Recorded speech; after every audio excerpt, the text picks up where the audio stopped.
All right, guys, before we go any further into the video, I want to take a minute to tell you guys about my friends over at Sleeper. Sleeper is a one-stop shop for all your sports needs. Download the app to your phone. You can celebrate and chat about sports in real time with other users. You can get scores, news, and alerts with blazing fast speed.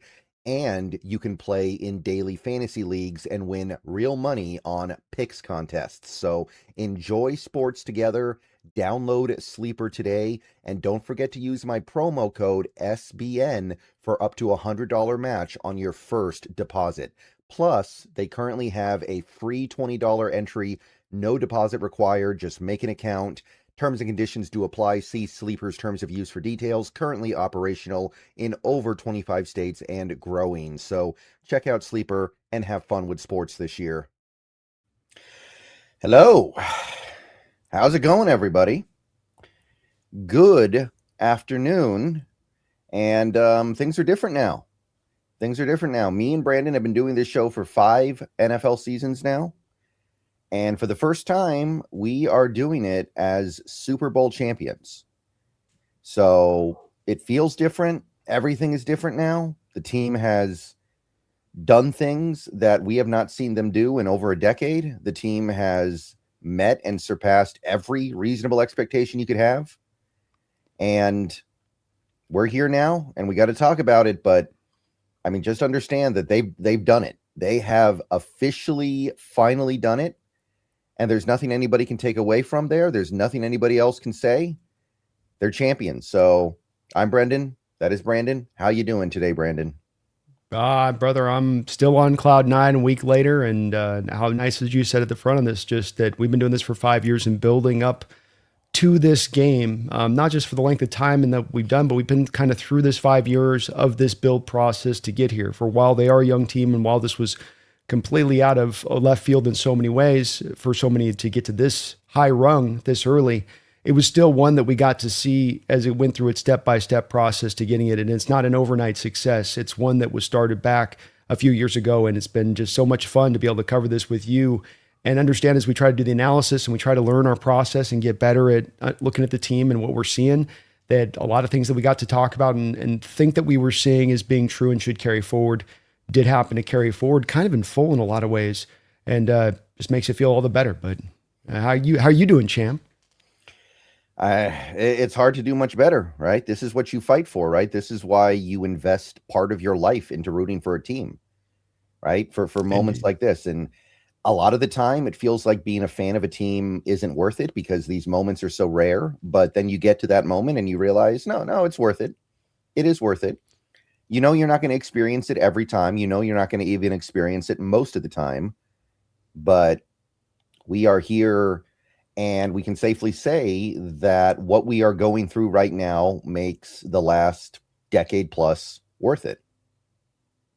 Indeed, it does. It's been those tough times. And like you say, we got into the late teens, and we were probably thinking around that time, especially as the Wilson era rounded down, how long is this going to have to be before we can get even close to this? This feels so far. And so it is one that's made it worthwhile, though, but it makes you savor it, doesn't it? All the much more when you finally do get there after a long time kind of a way. Absolutely. And again, these moments, they're not going to be here forever. We're not going to do this every year. So you have to take the time and take the opportunity to appreciate the fact that it has happened, because one day it's going to leave, and there are probably going to be lean years at some point, and you need moments like this to make it all worth it, to go through those lean years and understand that you can come out of it and ascend back to the top again. And, you know, to this team's credit, they never really had to bottom out to get to this point. They never bottomed out over the last decade plus, but still, though, you take a look at it, there was a time where you had to ask yourself, you know, this is not the most big market team in the league. This is not the most appealing free agent destination. Are we ever going to get back to the top? Is it gone forever? Like, that thought may have crossed your mind at some point. And no, we're here.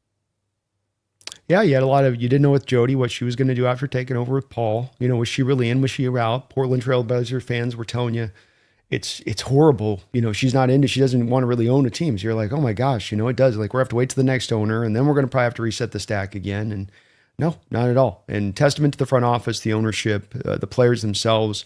And while you and I are going to do a lot of gassing folks up throughout this offseason, and because we believe it, not because we're gassing people up artificially, but because we're looking at the cap situation, we're looking at this young roster, and we're going to say, yeah, this is a team that every bit can potentially repeat. But that you never know if they're going to capture that. I don't know if you felt it as well, but this sort of special spirit that sort of united this whole team. It was a different one from the LOB years where there was sometimes a feeling of cliques on that team where you had the defensive side of the ball and the offensive side of the ball. And then you'd have a few people who would go between like Marshawn. But aside from that, it was like they were in their own separate kind of way. And that this one was more of one that felt unified, even one through, as they said, the 70 point of the roster, and not just big talk and what they wanted to say like it was a slogan, but actually something that they believed. And that stood out to me in this team. And I don't know if they'll be able to. We might be just every bit more talented next year, Brendan, and every bit potentially better down the line in a lot of ways. But can you capture that same hungry spirit? Can you still capture that same brotherhood of spirit that just united everything across the board? Yeah. And, for my part, I can say that it's more likely than not that we don't repeat just because repeating's hard. If you had the opportunity to pick the Seahawks or pick the field, I think most people would pick the field. Mm-hmm. So, I'm not sitting here and saying they are going to repeat. I'm saying they are well positioned to get an opportunity to repeat. And I think this team is positioned more so than at least the average championship winning team to have another shot at it in 2026. So I am thinking about that, of course, while still appreciating the 2025 that we had. And I mean, hey, it's great that we're even able to have the conversation, even if it doesn't work out our way. Getting the opportunity to talk about a potential repeat means that you won it once, and that's pretty sweet. Is there something you think singularly that the Seattle Seahawks did from the standpoint of their philosophy, motivation, how they purposefully drove it? It can be almost anything across the board from your perspective of this, but just be interested to know, just is there something that you think that was the thing that they grabbed? They talk about the chasing edges, let's say, maybe the edge that stood out to you most. I mean, the thing that I kind of keep going back to is, have you seen the Mic'd Up for the Super Bowl yet? I watched it this morning. Yeah. Yeah. I watched it a couple nights ago. So good. But I think the thing that really stands out is you go back to week 11, the game where Sam Darnold throws 4 interceptions and we lose to the Rams, which is the last time that we lost. Of course, we have not lost since. And coming out of that game, you had the way that Ernest Jones was acting, where he said, we didn't do enough to support him, and I don't want to hear anything negative about my quarterback. And there was a real sense that he was taking it personally, and he wasn't getting down on a teammate for failing to perform in a big game. And he was looking within and really trying to understand what he could have done better in a game where the defense played incredibly well, by the way.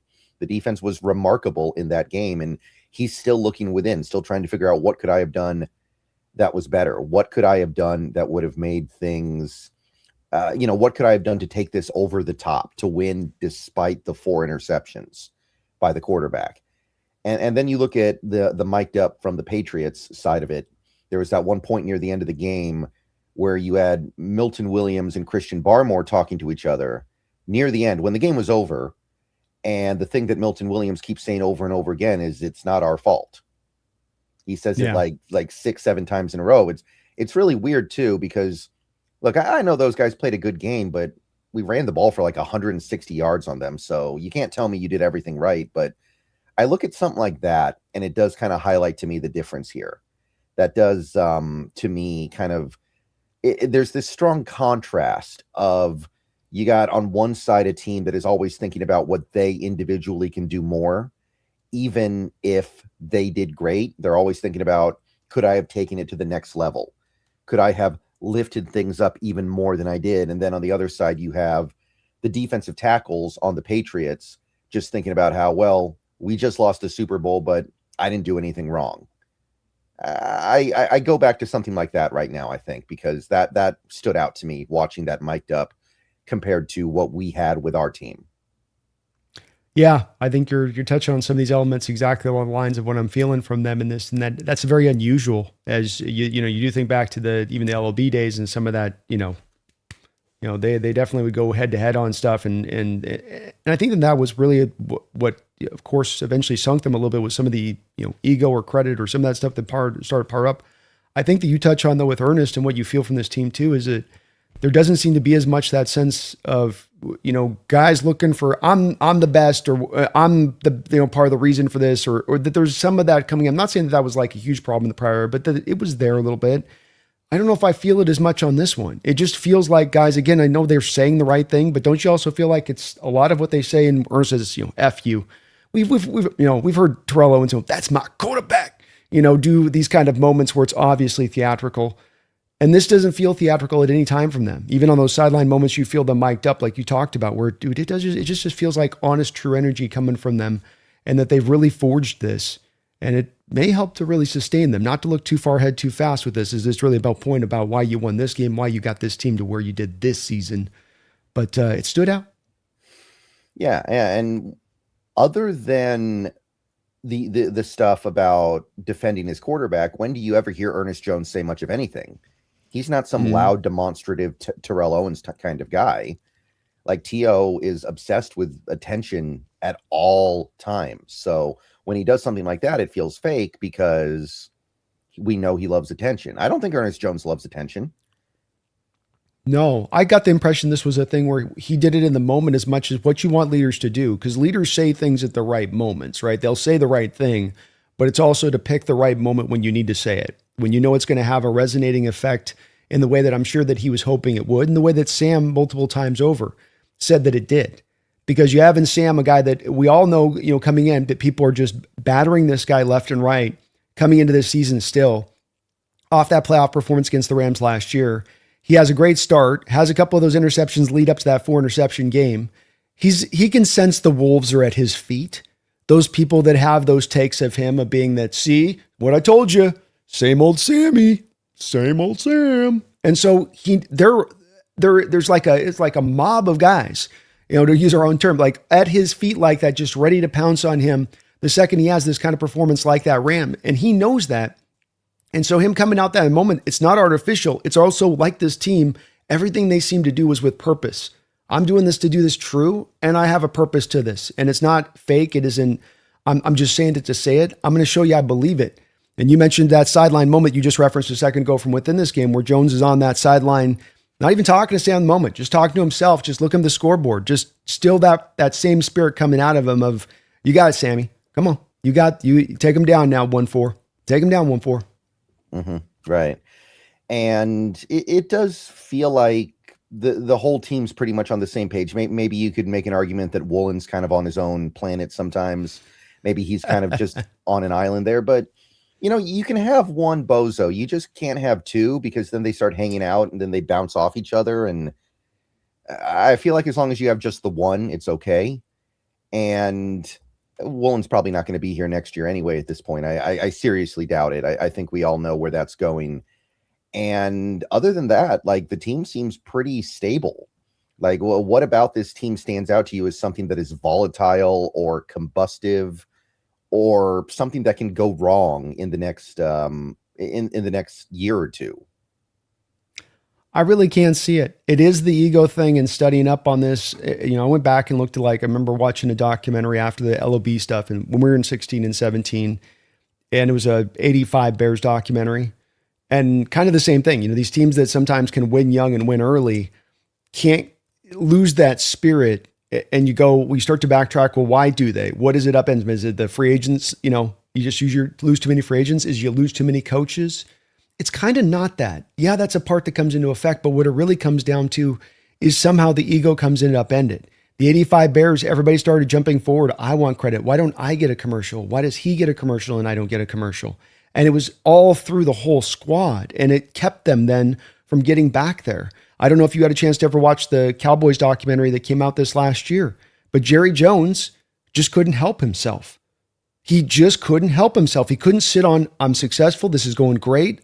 All I got to do is hit the cruise control button and we're going to go win another 2-3 Super Bowls. But he just couldn't, I'm not getting quite enough credit. Oh no, I know, it was me who really bailed this. Jimmy's just over there. 99 coaches could have done this. Remember that quote, I think And it was like like five. I that's think he said 500, not 99. yes, yeah, I'm being kind to Jerry. So if like 500, there's always this pull in these situations. It seems like for ego to take over and across the board, and like you just said, the team's so well suited for that, not seemingly to become the case. Yeah, yeah, I'm thinking about it. I'm looking up and down this roster. I mean, things can change, right? Like maybe JSN will turn into that kind of guy in the future, but right now doesn't seem like it. And, I don't see any way he could say I'm not getting the ball enough. He gets the ball more than just about anybody in the league. So I'm not really worried about that right now. Clearly, Ken Walker, assuming he comes back at this point, I think he does. That's a very quiet and chill dude. That doesn't strike me as somebody who's ever going to be any kind of a problem whatsoever. And DeMarcus Lawrence at 34 years old is suddenly going to turn into a problem? No, that doesn't make any sense. So yeah, life is good. Life is good with this team. Now, I'm not saying that means they're going to repeat. I'm not even necessarily saying that means they're better positioned to repeat than the LOB team, but it does set you up pretty well for a long run of relevance. Amen. Yeah, this is one where whether we're talking repeat or just into the future, this team, everything you just said is to the truth and heart of it, and it's going to help them because as they go in the future, and if they don't get back next year, you can come back to that standard. What it was that we did? How did we get to that place? What was it we strove for in the year? Have we been off that path now, where we are now? And you can kind of come back to it as always that sort of North Star to guide you back onto the right tracks here, because it's not only a recipe for their success this year and for what you can do in the future if you can put these elements together. It's, of course, as we talked about throughout the course of the end of this year, this is a recipe that has won many, many decades over in football. Despite any area you want to look at individually, you can find so many examples of this brand of football with this kind of team that plays together with this unified spirit in this way. Is a team that's won very often and will so again in the future. Yeah, I think you're probably right. I think that this team, and maybe they don't repeat, but I think that we're going to come out of next season feeling like the team defended their title well. And that is an important element here, right? Because you have, every year somebody has to win the title, right? Theoretically, you could have a year where every team's bad and then one of those bad teams wins the title. But if you come out the next year and you defend your title with pride and you make it clear that it wasn't a mistake that you won, that means something.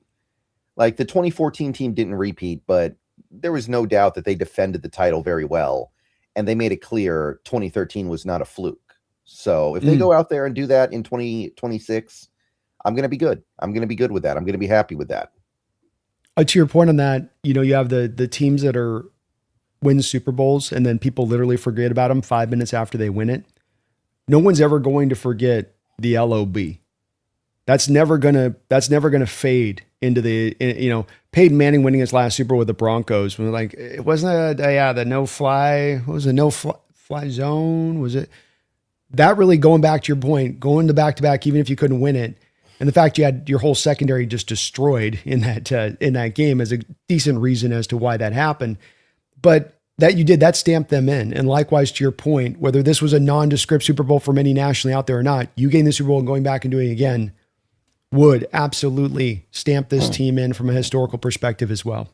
Right. And, let's not get it twisted here. I know people are talking about how, that Super Bowl sucked. That wasn't a fun game. And I can understand that argument. I don't think it's baseless, but the real Super Bowl was 3 weeks ago. Let's be real here. And by the way, that used to always be the case. A lot of people don't remember this because, I don't remember it. It happened before I was watching football when I was really young or before I was born. But there was a long period of time where the Super Bowl was just like basically a parade for the NFC team.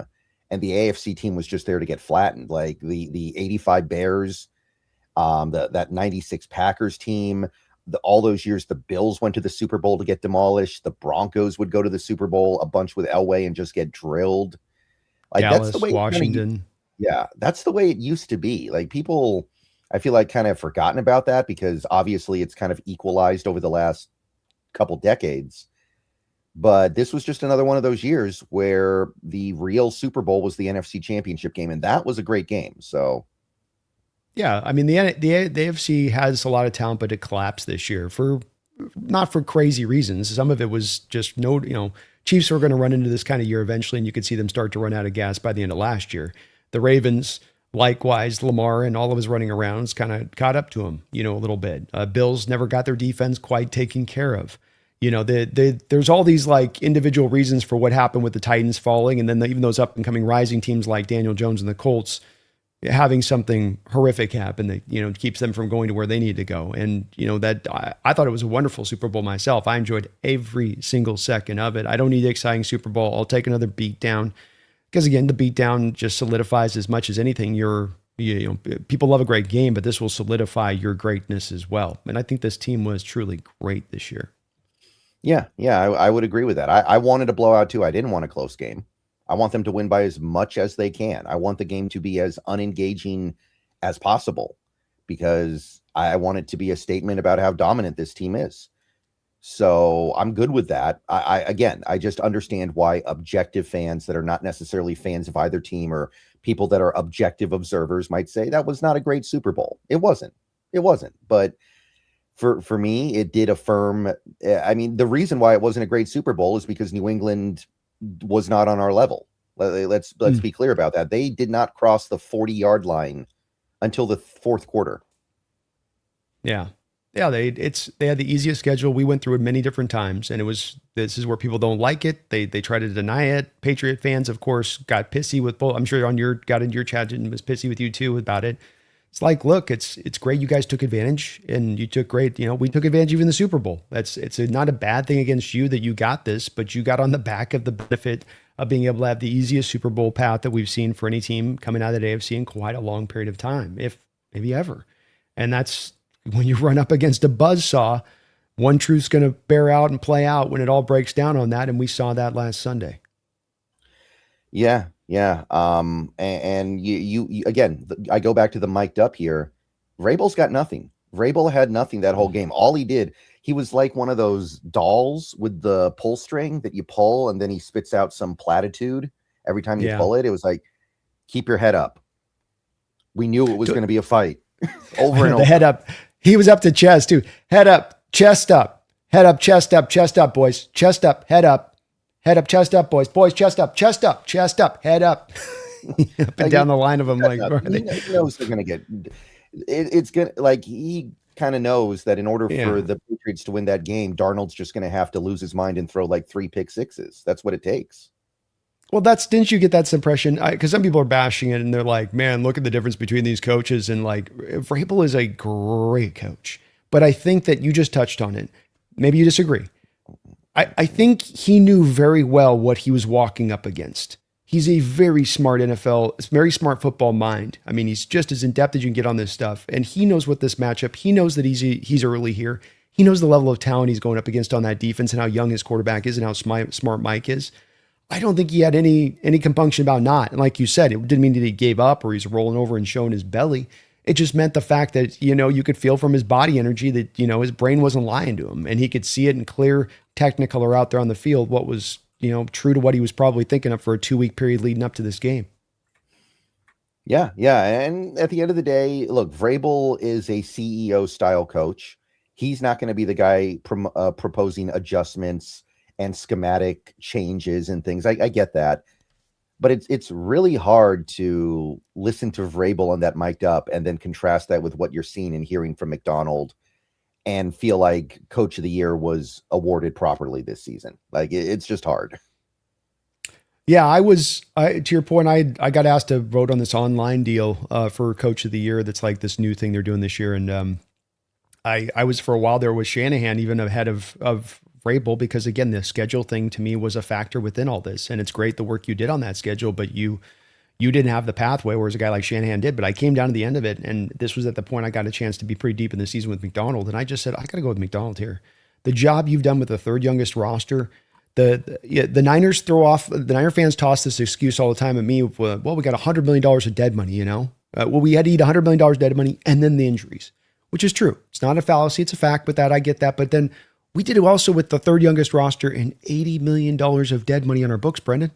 Mm-hmm. I mean, if that's not, yes, that's about drafting great then for a period. That's about great, but that's also development and coaching there kind of as a centerpiece of that too. to be able to get that talent turned around that fast. You know, the draft is a part of it, or the adding that talent's a part of it with the free agency, but you got to wait a little bit of time when you're going to go only that route versus already having some of it, you know, developed or sort of baked in a bit. Yeah, I mean, I'd put both those guys above Vrabel, though. I would Shanahan and McDonald, and I think you can construct a pretty decent argument for even a guy like Liam Cohen or Ben Johnson above Mike Vrabel. And I know the reason why Vrabel got it is because New England won 4 games last year, and this year they won 13, or excuse me, 14. I get it, but I don't know if that's a good enough reason. Like, what is Vrabel's strength as a coach? His ability to put together a great staff. I think that's the main appeal of Vrabel.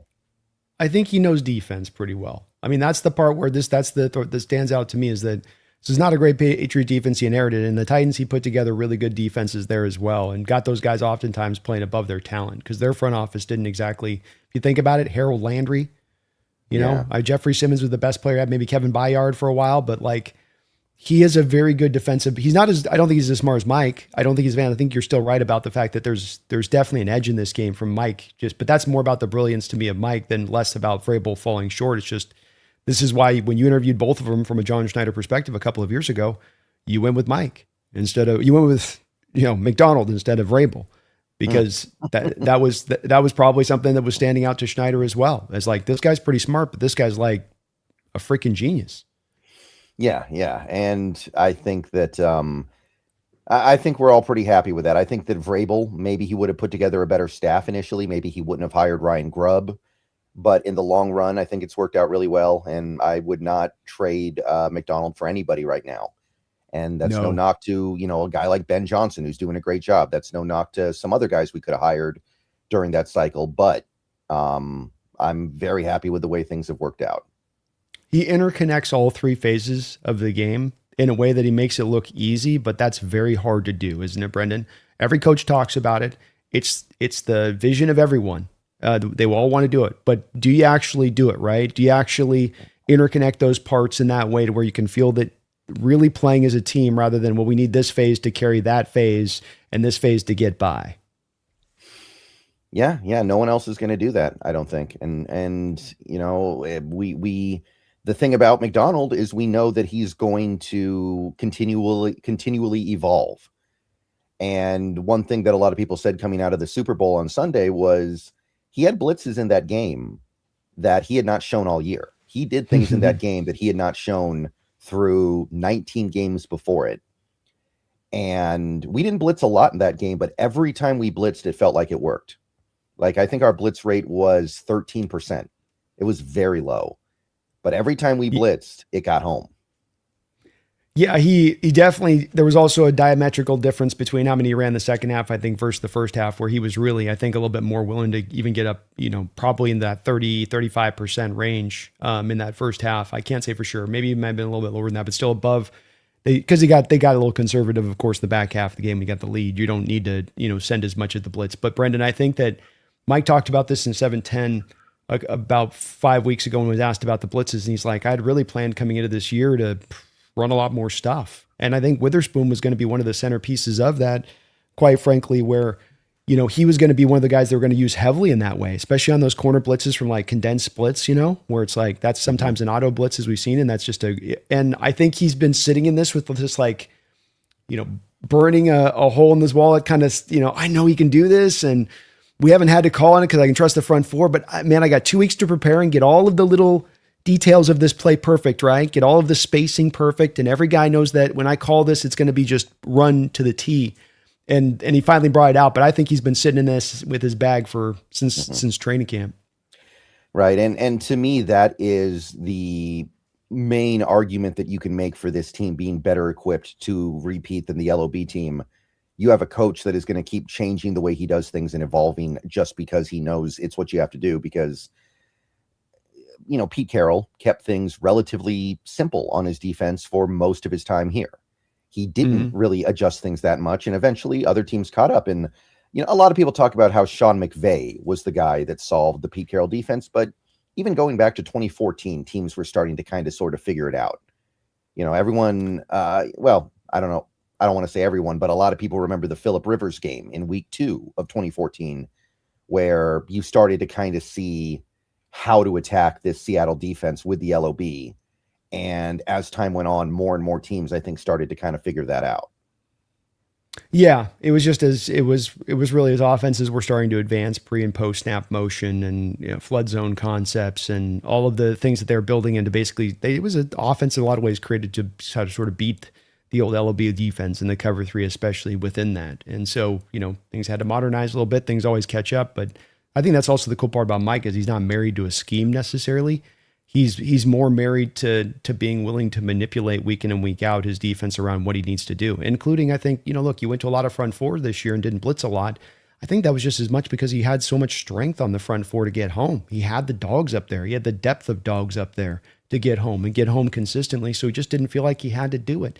But I think he can absolutely adjust if he gets down the line and teams start, max protecting or something out of it. Like he'll find some different, flavors as well to come at you with that to the other side. Like how would you solve the Mike Macdonald defense? I don't know if there's really an answer there because it changes a lot, right?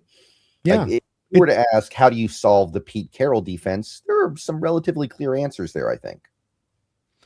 I agree. I think you've got to have a guy with supremely top level arm talent. He's got to have escapability in the pocket first and foremost. I don't think that there's certainly not the young quarterback that's just the young guy. I don't think that guy's taken this defense apart. No way, no how. And you're going to have the guy who's dropping some dimes throughout the course of the game. You saw the completions in this game, how hard there was. That one play over the middle on the mic'd up, they showed it really well, where there's like 5 Seahawks converging to the throw over the middle and like you have to fit it right into here to get us to even a completion in there. So you need that kind of guy that can work those different skill sets. He's going to probably have to be more of an advanced quarterback in this league. That's just the bare minimum you need walking in the door to have kind of, I think, a bit of a chance here with this defense. And then it is a little bit to your point on this, then becomes a little bit of it's almost like old Tecmo Bowl. I mean, rather than you really intelligently looking ahead at what you think tendency-wise Mike is doing, right? It's more of like, okay, we're going to try to guess offensively, they're defensively doing this on this play. And then it's like, oh, we got him or we didn't. And then, oh, we randomly hopefully got along or we didn't. I think it's going to have a bit of that feel because of how varied it is, and especially because how much it changes pre to post snap. And you could see that it was causing Drake Maye a hellacious amount of problems in this last game. Yeah, so I know you said that one thing you wanted to talk about today was why this team is better positioned to repeat than the LOB team. I think that's the argument right there. You're never really going to be able to solve this defense the way that Carroll's defense kind of got solved. Because honestly, straight up, I think that LOB team otherwise may have been a little bit better positioned than this team at the time. We didn't know about how cliquey the roster was. We didn't know about some of the animosity. I don't think we really understood how much the egos were going to be a problem on that team until it started being a problem. So that's a fair point. I think that everything else would kind of point the other way, but it's all about that Mike Macdonald aspect. And that's a big, big piece of it. So I'm not here to discount that, but it is. Well, to your point on that, what allowed Bill Belichick to thrive throughout his many years, having Tom Brady, sure, but they built up good, solid defenses, sometimes great, sometimes just very, very solid, especially as they became more offensively driven down the end of the line there with Patriots. But he was a guy that was willing to change. And I'm not just going to be 3-4. And sometimes I can go to a 4-3, and sometimes I can be blitz heavy, and sometimes I can draw out of that. And that's the type of style that will allow you to sustain in this league where everything's always constantly in a state of flux and evolving or devolving and going back to this is a strength or this is a weakness. I think that's what allows it to have that more of that time period, I think, for the success, to your point. Yeah, I mean, the late era Patriots were basically running the spread for the most part. Like they straight up said, look, we don't have good offensive linemen. There's nothing we can do to get good offensive linemen. We're just going to let them play patty cake and go 5 wide every play. And think about what the Patriots were in the early 2000s, where all they did was run the ball. It's crazy how much that team changed the way they played over a period of time where they had the same quarterback and the same coach. Because that's what you think if you think ideally, what would a really smart coach operate as, rather than them just being kind of married to this, here's my playbook, and you can see him clutching it like this. You have somebody that goes, yeah, this is my playbook, but we're always expanding it. We're always going to continue to add on top of it. We're going to put new wrinkles in. We're going to make certain adjustments off stuff that isn't no longer working. And I'm going to also play to my roster strength. Like, what do I have? Who do I got? Who can do what best? What position do they get put in best? Rather than I've got to have these like puzzle pieces I have to jam in here, and then this piece has got to fit just like this, and then that piece has got to fit like that. I can work with a lot of different, talents. Like, Rick Woolen, look, he's freakishly talented, and he had a really solid run for the most part at the end of the year, minus a couple of playoff moments. And, that is a guy that I don't think is necessarily the pure kind of fit style to McDonald's defense, but he found a way to get him out there, get him working, and show him off to being at his best. I know he didn't have the interceptions of his rookie year, Brendan, but probably played his best ball really overall in that back half of that season. Again, minus a couple of plays in the playoffs. Yeah. In terms of coverage, it was really kind of second to none. Like don't get it twisted, people. I know that we're all kind of mad at him right now because of some of the stuff that happened at the end of the year, but you are not replacing his cover skills easily.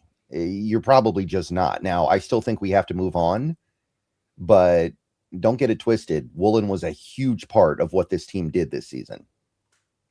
Indeed he was. And it was good to see him lock in that way through that back half like he did. But, that's also, I think, a guy just doesn't quite. Everybody wants a freakish corner for sure, but I think McDonald would certainly like to have a guy maybe a little more, interested at times in the run game and, getting off blocks and, there's some of that stuff, being locked in all the time, 100%, avoiding the taunting stuff, that kind of thing. Right.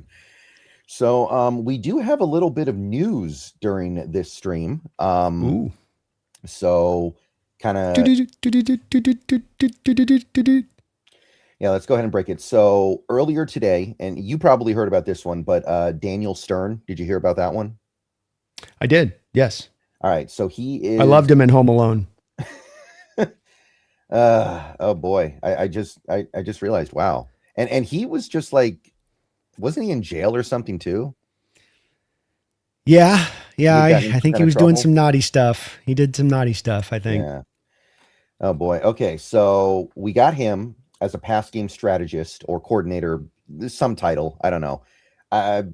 Sometimes I feel like it's like, do you remember in Casino how you had to change your job title at the casino every few years so that way your application would never get processed? I feel like it's like that sometimes. Yeah. I feel like that's what's going on with some of these titles, but he's here probably to help the team get a little bit more analytical with like fourth down stuff, if I had to guess, but pretty good. But we have another new hire. We are raiding the Raiders, the Ravens' old coaching staff from Harbaugh. Zachary Orr is our new inside linebacker coach. Zachary Orr, the man that Mike McDonald wanted as his DC when he came to Seattle 2 years ago, is now the inside linebacker coach. And he was the DC last year with the Ravens, I think. Yes, he was the DC last year with Baltimore. So that's what Baltimore did in that situation, is to keep him from coming with Mike. They elevated him to DC. That was that whole thing at that time. And this was something that we had been hoping here with Mike, and having some of the connections he did, is that, eventually he can bring back some of his talent to build just that staff even stronger. This is a huge get. Don't know as much with what Stern's going to supply, other than I think you're probably, the indicators seem to be in-house here for the offensive coordinator job. If that's going to be the case, you've lost not only Kubiak, but maybe you're an elevating here and that guy slides into that guy's spot. That makes a lot of sense. But Orr's fantastic because he's worked with Mike before. He's tasted actually DC experience of calling plays.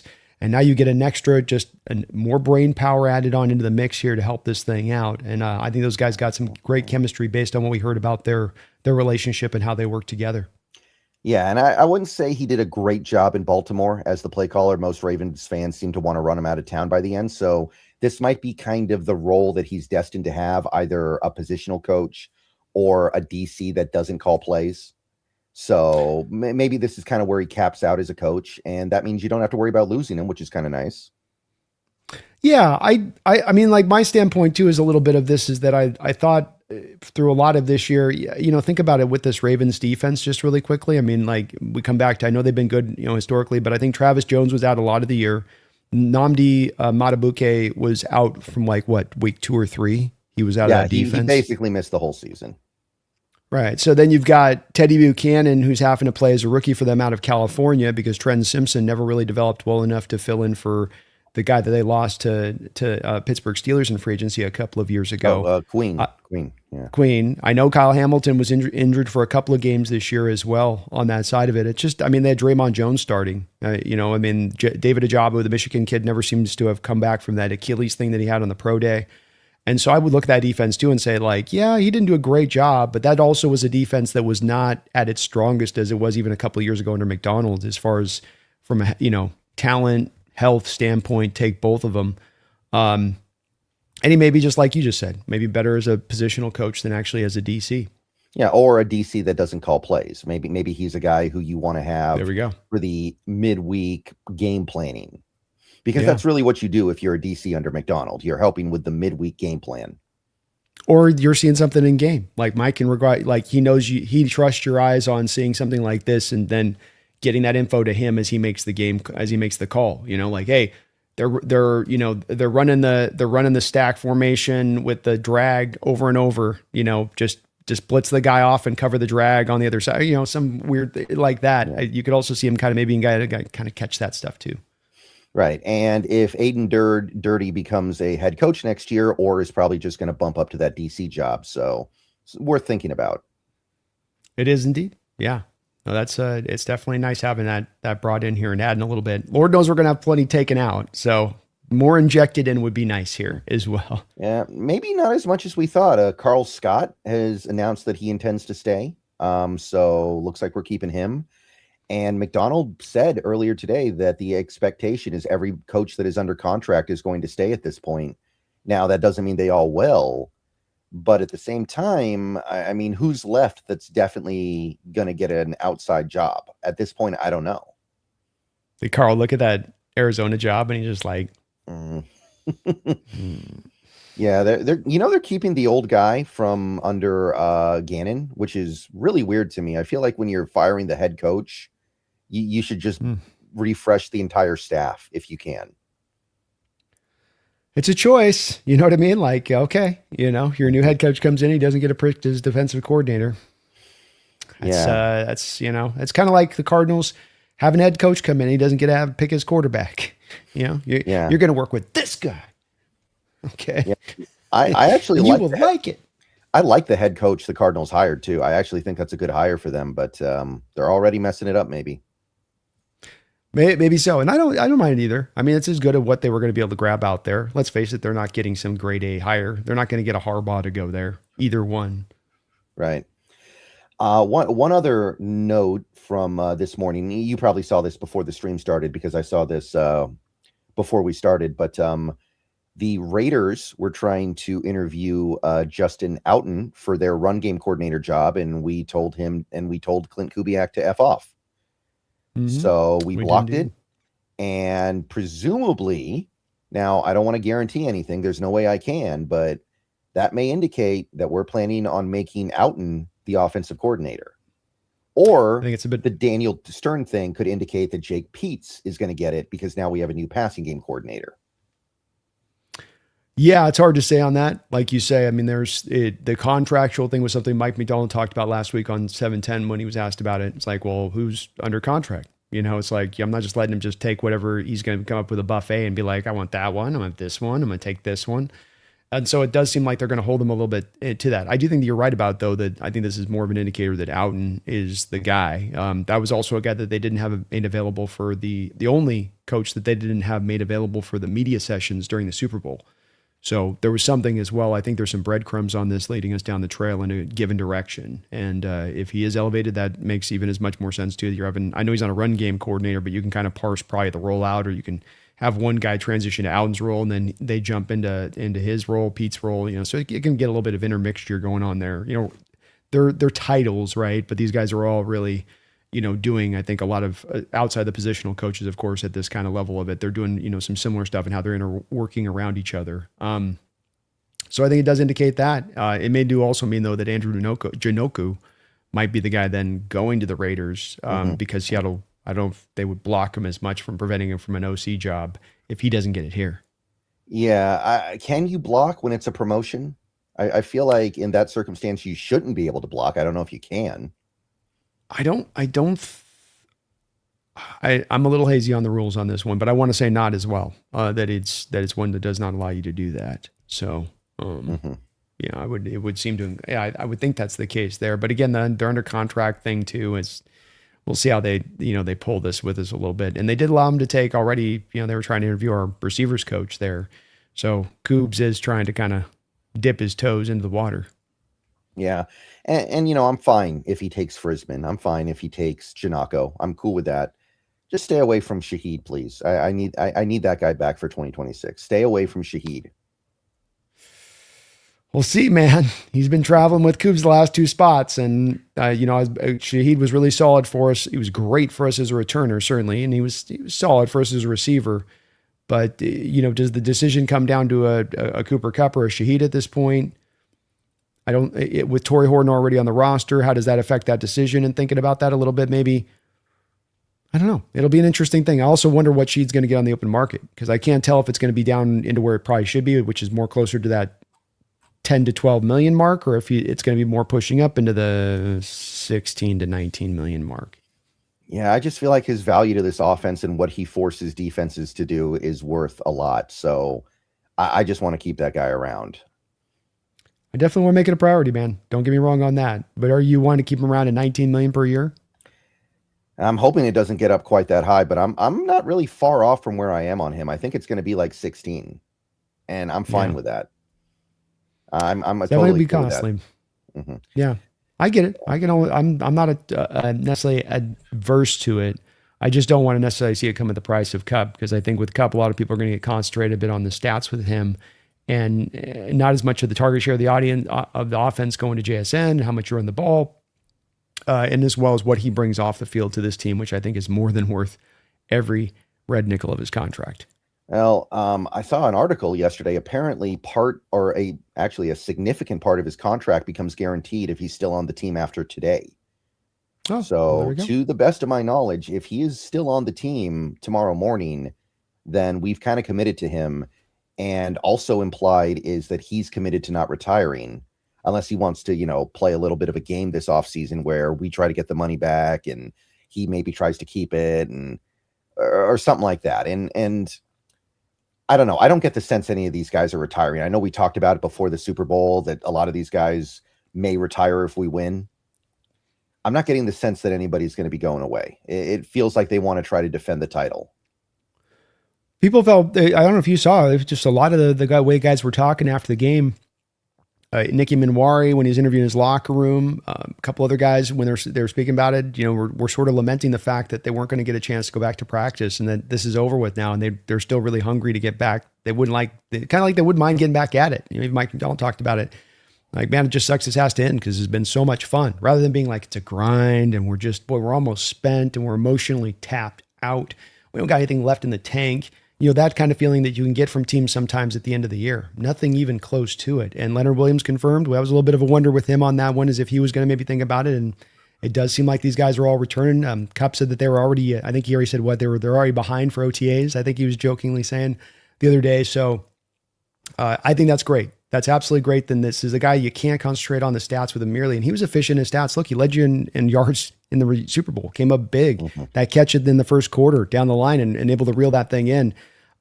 He's a guy that still has a lot left in the tank, Brendan. I don't think he's done. Maybe he's not the Cooper Kupp of vintage Kupp, but I think the way people talked about him this year as being washed, and that got brought up so much as a narrative. And I just thought it was one that was not fitting to what I saw from on the tape. Is there some moments where you're not getting a huge amount of separation? Maybe, but it was still creating separation. He's still making the tough catches, those contact catches like he can, with the guy racking him as he's making the grab. And he will help this team in the future big time.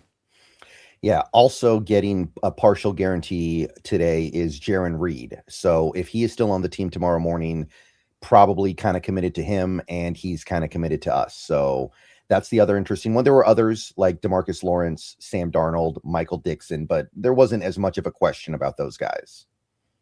You might have the best front four defensive tackles in NFL history next year if Riley Mills can continue to tap upon what he flashed in the Super Bowl. You know what I mean? Like, it's those guys and Jaron coming back, that you're just going to have a just wonderful mix of being able to rotate these bodies through and not miss a beat potentially, which is just going to be fantastic.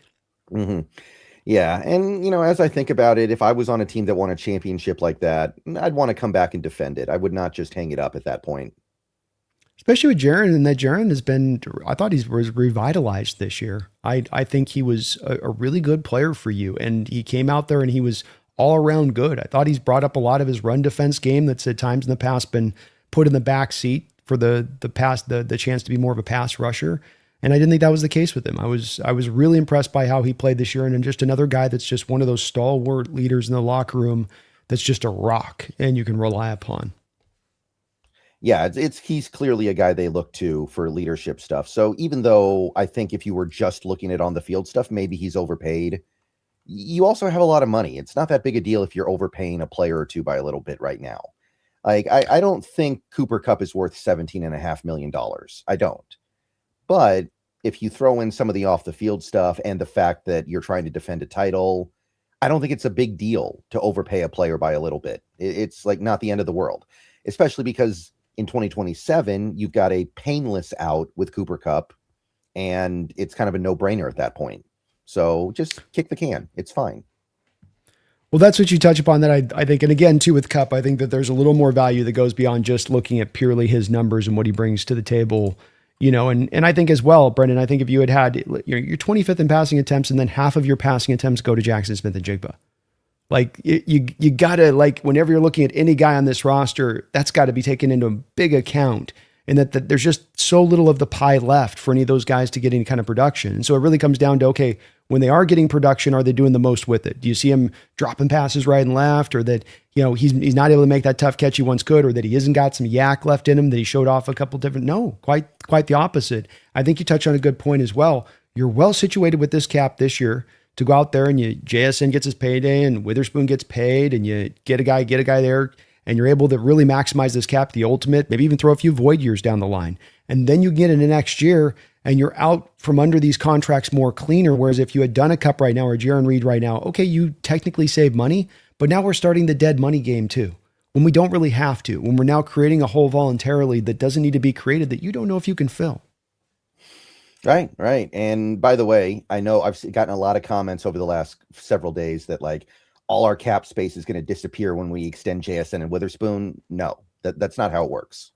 In fact, I don't even think our 2026 cap space will be affected at all by those extensions because they're extensions on the end of the current deal. And we can still use the 5th-year option and then extend on the back end of the 5th-year option. So there's plenty of flexibility here. Don't worry about that. What was Cross's 5th-year option price? Do you remember? It was, I can't remember. It was like 17, 18 million a year or something for the year. Right. So that was for this upcoming 2026, right? 17 million about. Let's give or take. But you're in the right. This is to your point you're just talking about. So to your point on this, and for those folks that are Devin Witherspoon and JSN is going to destroy our cap next year. Let's go back to 20. Just quick point on this. Charles Cross had a 5th-year option, about $16 million or so, give or take. Well, what's Charles Cross's cap hit for 2026 right now? It's 10.8. Yeah. You shave it down, if anything, because you get to push all that money out.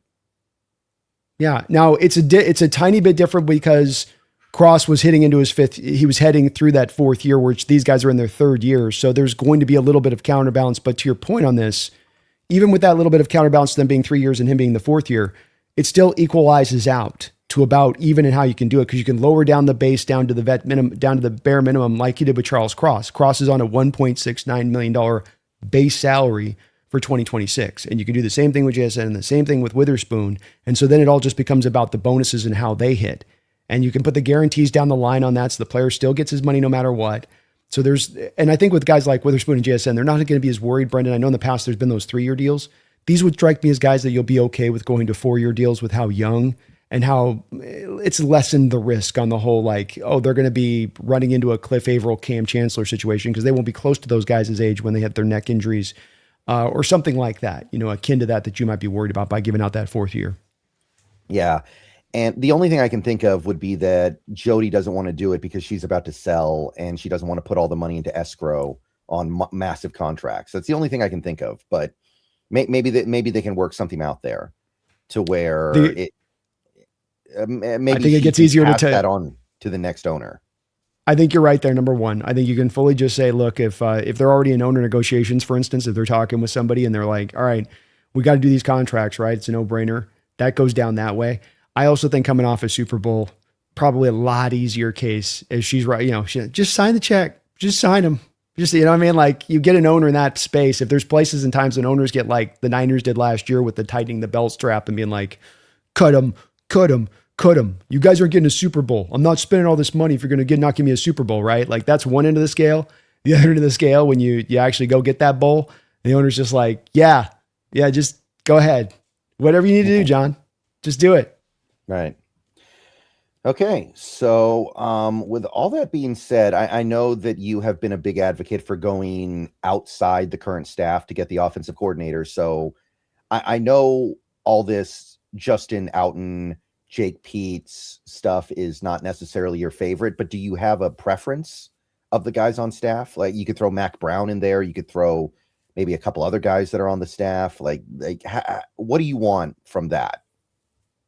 It kind of defaults back to me. Like I'm an information guy. And if I'm not having the information, I don't want to try to make an assessment sight unseen. And so I don't know much. I got Outen with a couple of games that he OC'd. That sample size, it's Denver. It's the end of the year. I can't take too much away from that. And none of these guys have any track record. And that was the thing that I was explicitly saying that I wanted to see with the next coordinator. So I'm not mad about it, but I also am not in a position to be able to really be able to predict or tell anything about these guys in particular who would be better past defaulting back into trusting in Mike Macdonald to make the right decision here, and that he's done a pretty good job in building this staff throughout his 2 years. Yeah, we just have to hope. And look, I'm with you. I wanted somebody with, at the very least, somebody from the outside, so it would kind of feel like that we had really gone through our paces to find somebody. And I did want somebody with prior experience. I'm not saying that the guys we get from inside can't be good, but it is a mystery box. And I don't know if now is the time to open a mystery box. We've got a chance to repeat in 2026. It would be really, really awful if we're sitting here in 11 months and we're like, we had a team that could have won the Super Bowl again, and it didn't happen because we got the wrong OC or the OC that was just promoted a little too early. Like what happened to Philly? Philly might be celebrating a repeat championship right now if they had gotten somebody better than Kevin Patullo. And I looked it up. Kevin Patullo was on that staff for 4 seasons before getting the OC job. He worked under Shane Steichen and Kellen Moore. So just because you work underneath good coordinators and play callers doesn't mean you yourself are going to become one. Mm-hmm. Amen. I agree, of course, with everything you just said. I think that there's not any other parts of this team that's a mystery box next year. None. You don't have questions about gaping loss from this side of the ball or free agent here or this. Injury is always going to be a concern. That's certainly out there for every team, especially teams played this deep in the season. But that's it. You know what you're bringing back. You've got the $73 million in the reservoir. You have the coaching on the defensive side of the ball more than everything is set up all across the board without any question marks whatsoever. This becomes the one. And that it may be satisfied and Mike make the great hire and he's just fantastic. I'm open to it. I'm not going to be negative at just shooting out the gate, but I think there's a really lot of solid reason behind wanting a guy that's been there and done that. He gets to take over a machine with that background when you go and find that guy versus the guy that's got to like learn the ropes. Oh, couldn't do that. Oh, shouldn't have done that. Okay, I learned from that. I will never do that thing ever again. That was definitely me going sideways. We got to stay back over here. Now you got to go through all those ups and downs of that. And hopefully it can be just all ups, but it is a risk, and a risk that you didn't have to necessarily take. Right. Like even if you're going to get somebody with no play calling experience, I would feel a little bit better if it was from the outside because it implies you cast a wide net. Right now, I'm sorry, it feels like we're not casting a wide net. It feels like we're casting a very narrow net just inside the current staff. And maybe that'll change in the coming weeks. But like, what about somebody like a Wes Phillips, who was the offensive coordinator with Sam Darnold in Minnesota 2 years ago when he broke out? Like somebody like that. Like, I know he hasn't called plays before, but he's done good things and he has that good relationship with Darnold. And, you know, you cut Wes Phillips's veins open and a bunch of little footballs are going to pour out. That guy, maybe more than anyone ever, has football in his blood. Amen, man. Amen. I think this, you know, again, exactly where I'm in alignment on this, and that I just think that there's a lot of good, solid reasons behind why you want to look out. And again, we've had a pretty rich history recently, both offensive side of the ball and defensive side of the ball, of looking at guys that were untested or looking at guys that were just in house for our hires, for these kind of hires, and not finding a lot of success on the back of that. Yeah, you got the Dan Quinn way back in the day, but since Dan Quinn, there's been pretty good amount of failure rate on doing this. And I think when you look across the NFL as well, there's a pretty good amount of failure rate there. But again, I'll trust in Mike overall on this. I don't want to seem too negative on this, and that I don't think that there's a possibility this can absolutely work out too. And maybe they've really seen something in this guy that's got them going, all right, you know, he's got the stuff. Right. And we got to get the right guy here too, because I don't think this offense has an overwhelming amount of talent. This is not some all-star group that is just going to be able to go produce no matter who the OC is. I think they need the right OC, or else the production goes way, way, way, way down.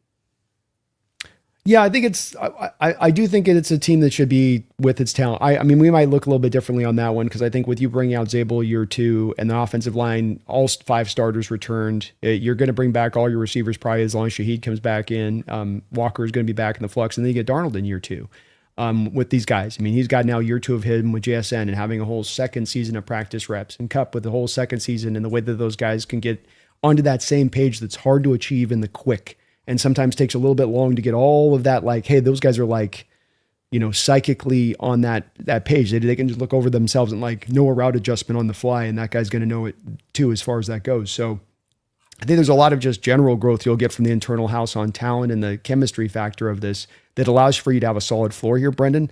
But it doesn't mean that it isn't still eventually down the line of preventative factors. You get in the playoffs and, you know, get into where it's like you need that, like to your point, having that top end OC that's really on his game to the utmost, you know, really helped us this year. And could, you know, that Rams game, for instance, when you need your offense to really cook it up there, you know, does he call his best game of the year at that time? You know, and so it's a valid point.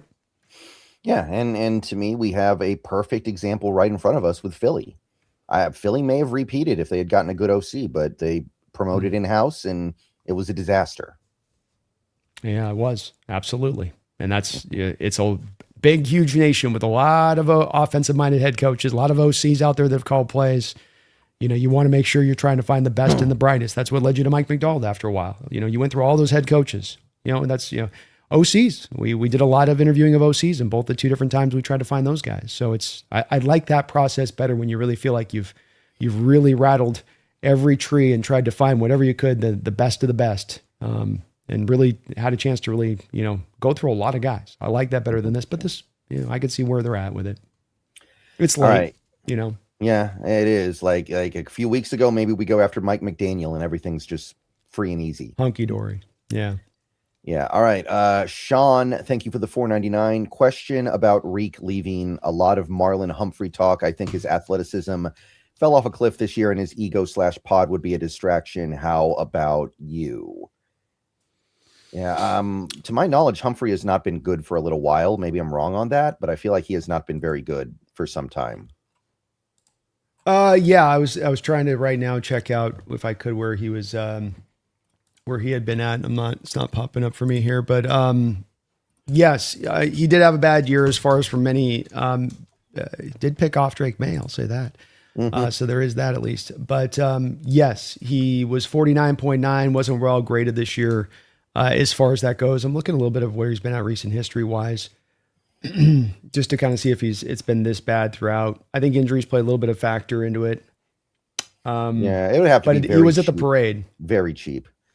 Yeah, I know he was at the parade. Some people took that a little too seriously for me, but I don't know. It feels like you're holding a bag on it, Jair Alexander style. So I think he's got a little more than Jair does. I think he's going to probably get to your point that about a similar contract to what Jair got this year with Baltimore. But okay, he does have a less than stellar year as far as out there in coverage this year. Still really good as a run defender, which is going to still appeal to Mike. 2024, he had an 81 grade. That's a top 10 rated cornerback just a year ago. So, you know, he is a guy that came into the league in 2027. He's still only 29 years old. He is at that place where 31, 32 is when they're going to be done by, and maybe you only get one more year out of him. but he is a 6-foot guy, so he gives you some size out there that you lose with a Rick Woolen. I think him coming to the parade's kind of a tell, Brendan. I do. Him coming out here and hanging out with this coach at this parade, I think, is a tell that they're going to have him in here. And the word on the street is the Ravens are releasing him. So this is already kind of, common knowledge a little bit, I think, in certain respects. So yeah, didn't have necessarily best year, but we've seen football players sometimes have a bad year and come back, right? And especially when injury does come into play a little bit. And again, for $5-6 million, is that guy that comes in here to not the worst of ways to go, especially if you draft a guy in the second round too, one of those high floor guys in the second round. Now that looks okay, right? Like Humphrey, Witherspoon, Eamon, you get Brandon Cece, and then you get Nehemiah Pritchett coming back. Doesn't look too shabby at that point. Yeah, I'd kind of get Kerry Williams vibes off of this one, I got to admit. But, you got to do something. And nothing you do is going to be perfect. And we'll see. Yeah, we'll see. It's all about where his health is at or whatever. But I think I've liked him since he came out of Alabama. He's been a pretty good dog out there on the field. He gives you a complete corner as far as got a little size. He's a guy that can do man zone stuff. He's a good run defender. I think he could aid us, especially when there might not be a lot of grade A options out there for you at the cornerback position. I certainly would like to do that rather than paying 15, 16, 17 million per year for Reek. Yeah. Do you think we're bringing back Job? I think they're going to try, but I'm not so sure that Job isn't going to be able to get a decent contract himself out there. He's not going to probably make the 15, 16, but can he go out there and make 9, 10? Maybe 8 or 9, 10. Brendan, you get that Super Bowl bump as a Super Bowl winner across the board with your free agents. It just happens. And those guys get a little bit overpaid, and props to them on it. And Job's earned the contract. Make no mistake about that. But I think you were more in like hoping you could bring him back on a 1-6, essentially the contract you're going to kind of bring probably Marlon in for. It's probably what you're hoping. Ideally, you could do Joe, but he's probably priced himself out of that at stage of it. Well, if it starts the flood of aging veterans who signed to the Seahawks to ring hunt for cheap, then, I'm not against that. Like, I got my eye on Khalil Mack, who I think still has a little bit left, maybe a lot left. And you get him for cheap. That edge room is looking pretty intimidating again. And a guy who's just been playing in the Mike McDonald defense the last couple of years, or at least, last 2 years here. With the Chargers under Minter, yeah. Yeah, under Minter. So here's the beautiful part about this. You remember, Brendan, I talked about this, and you better not take my video ID on this because I'm going to do this. We can play the compensatory game this year because if Marlon gets released, now you sign him as a corner. Let's say you sign Kenneth Walker and you sign JSN and you sign Devin Witherspoon, and maybe you go make a trade out there to go add to a different position at the point in the stack. You don't have to maybe do as much at all in anything in free agency, and then you lose a Rick Woolen 15-6 for 15 or 16 million per year. Then you lose a Josh Jobe, let's say 8, 9, 10, somewhere in that territory. We've got I'm spacing out. We'll see. Right? Shahid's potentially a guy that you'd have to watch and what you could do there. Maffei's going to get Kobe something. Bryant. Yeah, Maffei's going to get something too. Maffei's going to get at least probably 7. Yeah. At least like 7 or 8. And then you've got Kobe Bryant in addition to it. So you got that collection could get you a pretty good compensatory package back in return. And like you just said, you're joking, but it's kind of serious. What's a better place to go hunt for a ring this next upcoming offseason than here? If you happen to be like a veteran that's still got something left in the tank, still hungry for a ring, and yet you've just been cut by your team. Because of course, cut players don't count in the compensatory system. Right. So, I'm not against Humphrey. There's always a price. I think that every NFL player is worth something in this world. I just wouldn't be super optimistic about him getting back to his old form at this point. And that's where it's come back to like DeMarcus Lawrence. You don't need him back to his old form. He's not an ancient player. You just need him to play solidly. Can he match up what Josh Jobe did this season? Yeah, he absolutely could do what Josh Jobe did this season and probably a little bit more. And that's what we saw with this defense. That can be more than, good enough. Reek was fine, but Reek was never starter. They always had him kind of mixing in and out of the field there with Jobe, and Jobe was kind of the main guy even down the stretch that they had running out there. And he'll give up some catches. When Jobe didn't have a magical year, he was solid, but he gave up his share here and there too. He got targeted times in certain games, but can he steer it enough? And certainly remember with this, having a pass rush here in Seattle for Humphrey versus the pass rush that he had there last year with the Ravens, and no Matabuke and nobody really working off the edge, but maybe a Kyle Van Noy. Kind of a little bit different as well. Yeah. I'm a little bit worried about our edge room, admittedly, this year as well, but that could be addressed pretty easily. I like I said, the Khalil Mack discount to chase a ring is the thing I really have my eye on right now, because he's going to turn 35, I think, and he's still really good, but he's got to be near his last chance if he wants to go for that ring. And I don't think he's getting it most other places he could sign.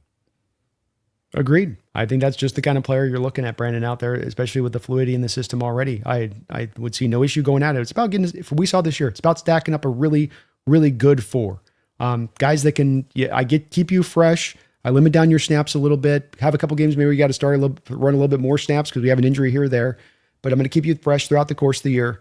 And just when you're out there, go like a bat out of hell. And if you can do that for us, that's going to be plenty for our defense and what we need. Mm-hmm. Chris, thank you for the $2. I think Jake made a video on the 2 points. Man.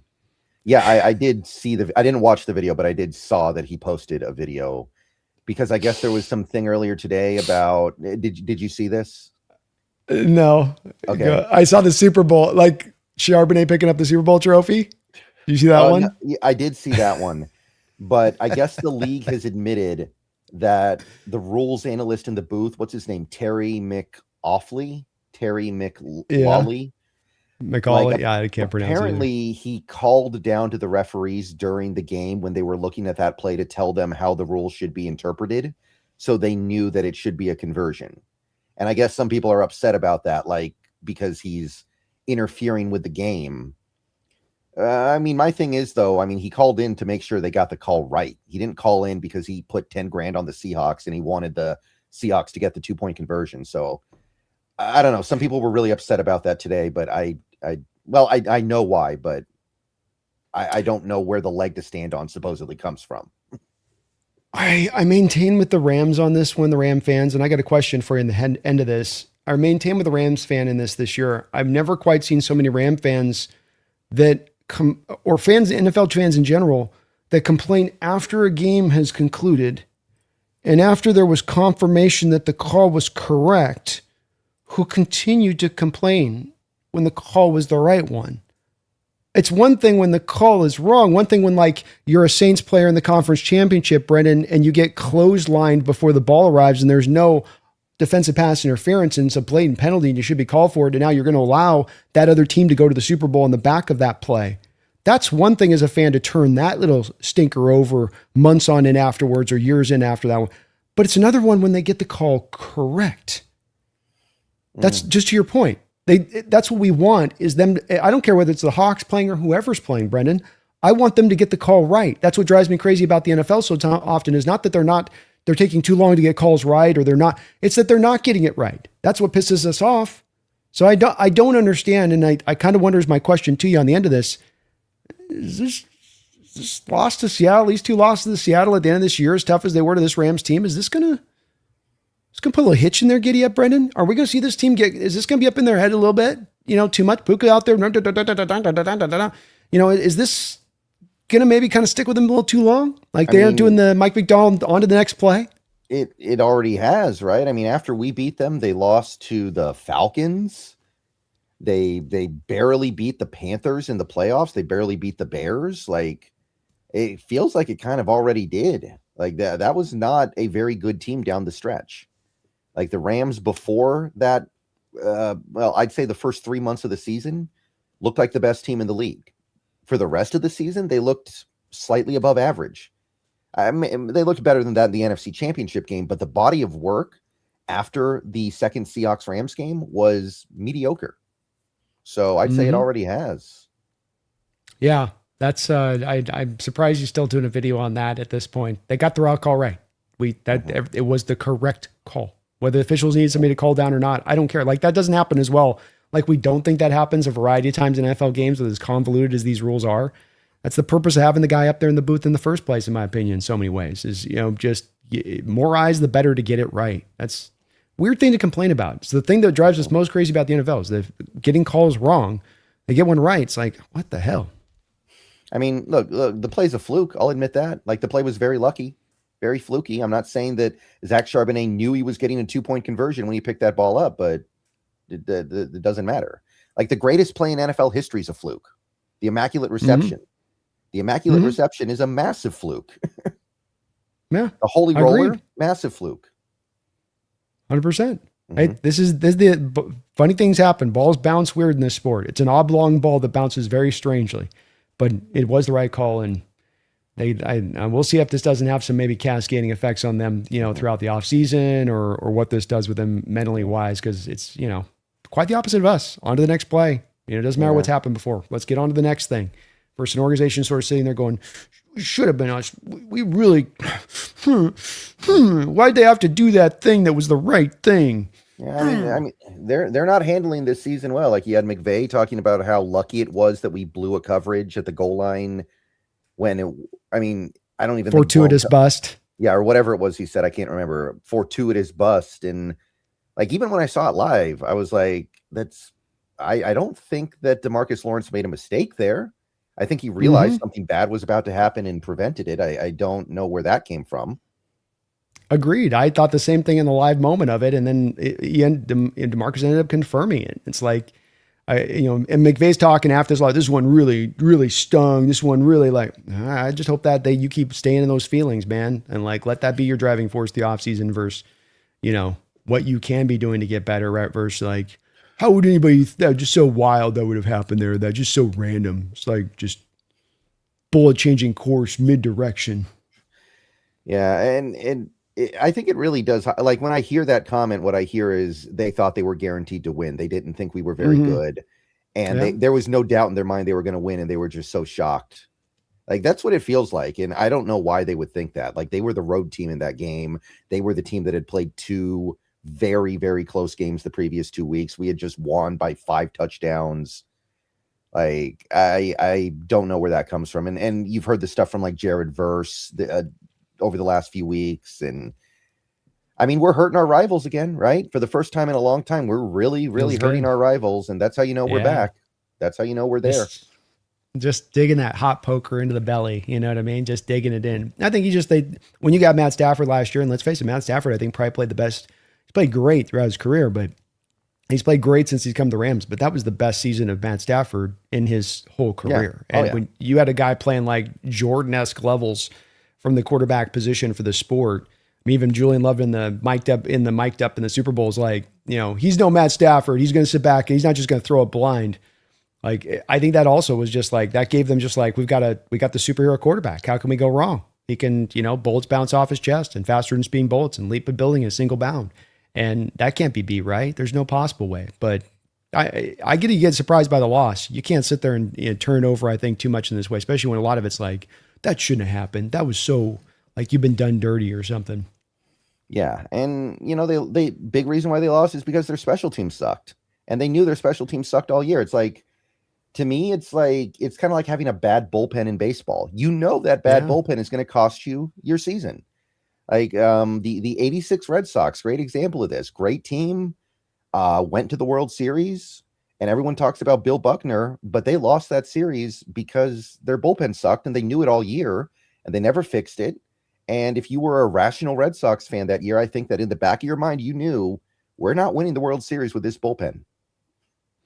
No. And I think that's a great comparison. And it's one where I think that you've seen almost little talk from them about that special teams and how much that did cost them this year. They'll lament this player. They'll lament that they didn't get over the top or whatever, but they're not talking a lot about that factor in it. Whereas you have the Seattle Seahawks to the other side of it, building up a special teams unit that's as good as in football as you'll find. They maybe had the best special teams year that we've seen in 15, 20 years. I mean, it's part of the research I'm going to do this offseason, Brendan, is taking a look at the special teams unit and just see where it historically kind of ranks across the board. You got a kicker that almost sets the record as far as points go. You got a punter as good as you'll find in the league in every fashion, from hang time to the inability to return the ball to inside the 20 to length and distance on top of it. And then you've got the punt, the kick return game on top of it all. Hell, you're scoring touchdowns on special teams, goodness sakes. And so it matters. And the Rams didn't put the onus into that. Quite frankly, you hear about the story of him letting go, McVay of letting go. I know we talked about it already a little bit, but the guy that went on to Tennessee now, that was their special teams coach under the prior guy there, and he was one of the best in football. I think he still remains one of the best in football. And you let a good one go because of kind of a battling of egos that went on there a little bit. But he's not been. This is what happens when you sort of short sell the third phase of your football team. Right. Corey, thank you for the 4.99. I'm glad I got to go on this journey with the both of you. It made this journey more special. This is the best team in Seahawks history. Go Hawks. Thank Well, you, it was Corey. a lot of Well fun. said. It was a lot of fun this year for both of us. Yeah, thank you, Corey. It's been a great journey doing this with you guys in this community and being able to experience this all together rather than just individually. And I do agree with you, man. I think that this is the best team in Seahawks history. I think that this does surpass the 2013 season. I know that that had the historically great defense, and this defense is right on the edge of being at that spot. Maybe not quite there, but I just think that the cumulative of the team you put together was just that special. Yeah, like the Super Bowl was not as in your face dominant from the defense. But I think if you look at the two Super Bowls, 48 and now 60, the defense was about equally dominant in both games. Just that dominance got expressed in different ways. But like I said, the Patriots did not cross the 40 until it was 19-0 in the fourth quarter. That's insane. Well, and I maintain on this, Brendan, that if we didn't have an offense that was putting our defense on so many short fields through the first half of the schedule and allowing a lot of points to rack up on the back of that, where even if you're getting a stop, it's still a field goal, they would have had their points per game significantly lower and maybe even right in alignment or close to alignment with the Legion of Boom team, which has us having a bit of a different discussion here because that's the only driver you really got as far as you're matching that team as far as what pressure, sack rates, turnovers for the most part, I believe is pretty on the button with all of it across the line. DVOA, I think you got that defense beat. That would be the last marker that anybody could hold up to say, well, but this. And you did all that while playing in the toughest division in football, while playing in the toughest conference in football. Mm-hmm. Yeah. And even though this offense turned the ball over more than the 2013 offense, I think this offense is definitely better. I would go to war with this. I think this offense is more capable of putting up a big performance in a big moment like they did in the NFC Championship game. I don't think the 2013 offense could have won that game, where a game where the defense doesn't really show up and you just got to put everything on your quarterback. At that point, second year Russell Wilson, I don't think we're winning that game. Agreed. I don't think you are either. And that's why I think this is a better team, better special teams unit across the board, and then I think it's a better offense overall, and that to me gives them the nod, in my opinion. Feed me more. Thank you for the $2. Even when we win the Super Bowl, still no Brendan smile. That's not true. I did some stuff in my post-game video right after the game. Like, that's not true. I don't know. It doesn't look good on some people, man. Like, some people don't look good with facial hair and some people do. I don't look good with a smile, man. I get it, man. Some people are smilers, some people aren't. It's all good. You're celebrating. I know you're enjoying it. Oh, yeah. Absolutely. So thank you, Feed Me More. The Lord's Disciple, thank you for the $2. If you were betting men, who's our next OC? I think, the smart money's Outen. I'm not saying that he would be a favorite versus the field, but he's definitely the favorite if you were to list the candidates. I think that's just the one that seems to stand out. It's a breadcrumb trail leading us here. It's very much a guessing game, but I think that there's some smoke here coming out the windows on this one. That leads me, it's Outen. Yeah, and I mean, I looked at his resume. It's not bad or anything, but it's tough. I'm not going to know how to feel about it until I see him call some games, period. So we're going to be a little nervous until we do. That's just the way it is. Yeah, like when we hired Kubiak last year, both you and me were really happy with that. We both kind of knew what we were getting into. We knew what to expect. This is not going to be that. This is not going to be that in 2026 if it's Outen. We're just maintaining our consistency on our approach here, folks. It was the reason why we are hardlining on this approach right now in our outlook of it and what we'd want is because, to Brendan's point, we both were fully on board with wanting the Kubiak for the very reasons we've discussed as to why we wanted him. And so it's just staying in that same pocket as to what brought the success of Kubiak here, wanting to try to replicate it in the same way. Mm-hmm. Let's see here. Feed Me More. Thank you for the $2. Did you see on the broadcast mic drawing plays? I don't think I saw this one, but I'm sure he was. No, there's a great shot of hold on, Brendan. I've got it. It's on Twitter and I can kind of flash it so you can see it. I'll just show it to you on the camera. But there was a great shot on the telecast of you've got Mike there like drawing a play up, and he's got his guys right over his shoulder. There we go. So I'll show you here. So you can see you got Nicky Manwari over his shoulder there, and then you got Kobe Bryant looking right down at him at what he's drawing up there. Somebody put a caption on Twitter. They said, when a coach tells you to lock the F in, this is what he means, which I thought was a great little tagline there on thing. But it was, you can see in that picture. I mean, these guys it's hard to tell, but I mean, Kobe's eyes and Neiman Manwari over there, they are absolutely as focused as you possibly could ask a player to be in that moment right there.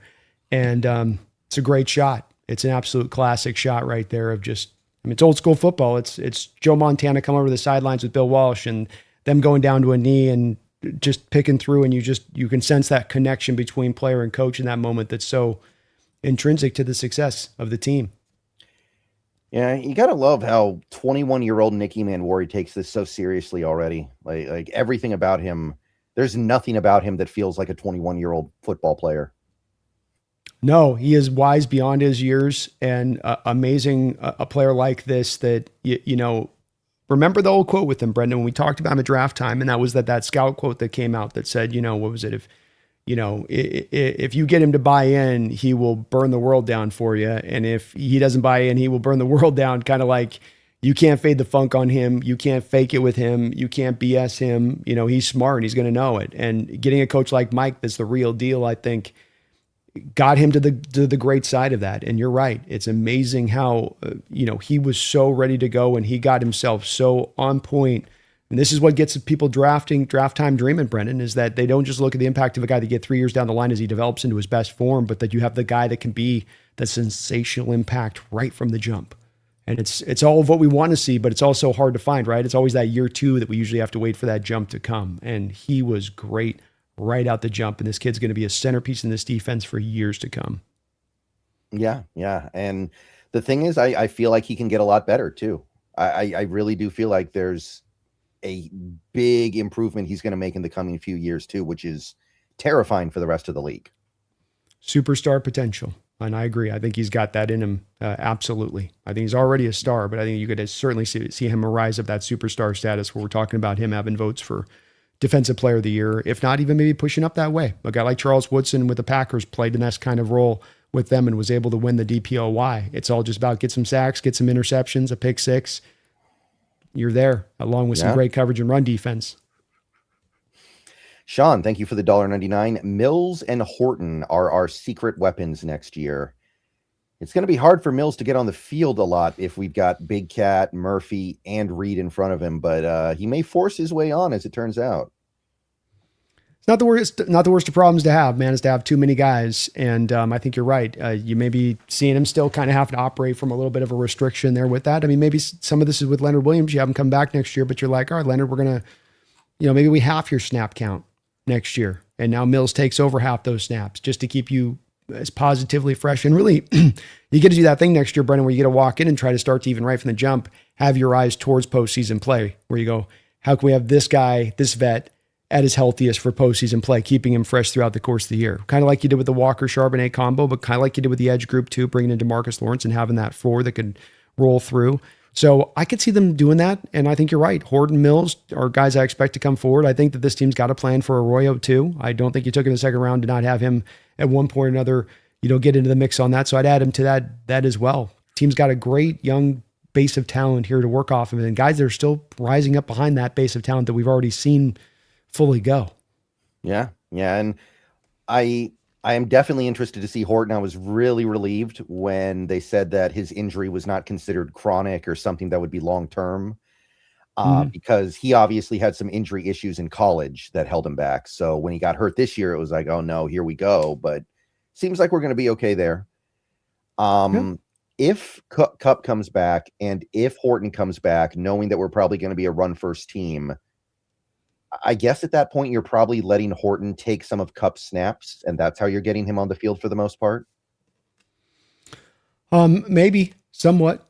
Depends a little bit on what he does as a blocker, and he was pretty good as a blocker this year. So, one of the things with Kupp is you feature him a lot, even at times as the one wide receiver in those 3 tight end sets, because you want him out there for the blocking ability. I mean, he can go down there and pin an edge on a pin block and pull it off. And not every receiver on these roster in the NFL can go get that block laid. So it kind of depends a little bit on that. I think with Horton, he is more of an outside guy too. He is more of an X than he is a real, I think, slot guy. Not that he couldn't do it, but just that you could say his value is probably better aligned to be on the outside. But you can mix it. We saw this year that with receivers, even having that guy out there, he'll find his share of snaps out there, even as that sort of, not third, fourth wide receiver, and you're going to get an injury at one point or another too. You can probably anticipate that. And that's the smart team's roster build that up in such a way. Like that 4-stacker defensive tackle seems great, but you lose a Jaron Reed and now Mills becomes vital as that third guy behind Byron Murphy and Leonard Williams. Right.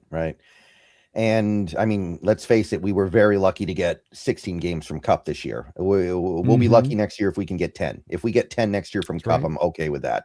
But in order to be okay with that, you have to have guys who can play when he's not out there. Yeah. 100%. 100%. Jordan, thank you for the $5. It's strange opposing teams keep making excuses as to why they lose to us instead of owning it. Rams and Niners are still doing it. I don't see it as much from the Niners, I will admit. I think the Niners have, like you even had Shanahan talking about the Seahawks before the Super Bowl. I don't know if you saw this. I did on the broadcast, but he was like, I haven't scored a touchdown against them in the last 2 games, so I don't know why you're asking me. That was a great quote on his part. That was awesome.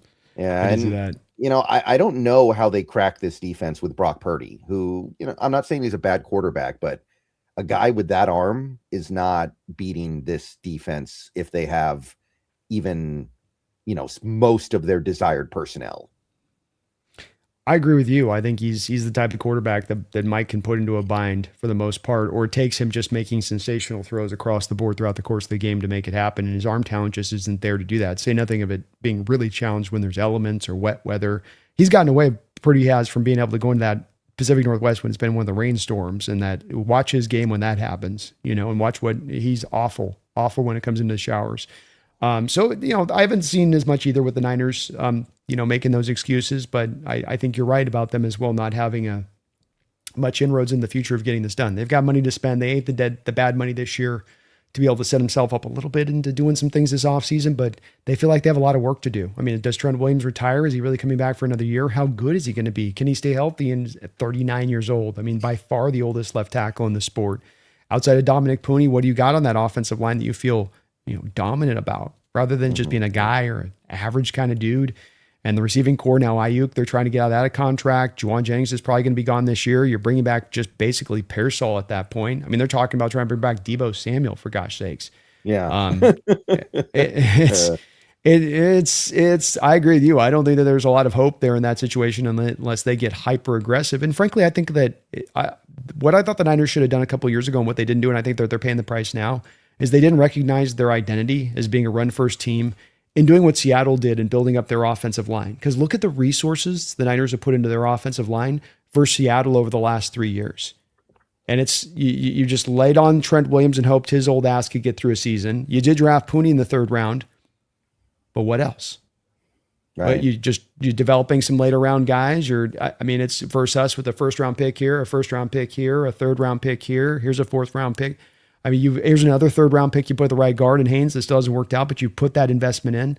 And that's where, to me, the Niners are paying the price. You're not a pass-happy team. That's not your identity. What you should be doing is attacking this light box of the Seahawks with downhill rushing attack and a dominant offensive line that can move men off the line. But you didn't do that. You sort of, with Shanahan, was like, my scheme will make them go. My scheme will make it happen. And that's the price I think that they're paying here. Yeah, and I mean, they're talking about moving Christian McCaffrey to slot receiver because he's so beat up now. Like, that's how things are going. So I don't know how they get out of it. How it started, how it's going.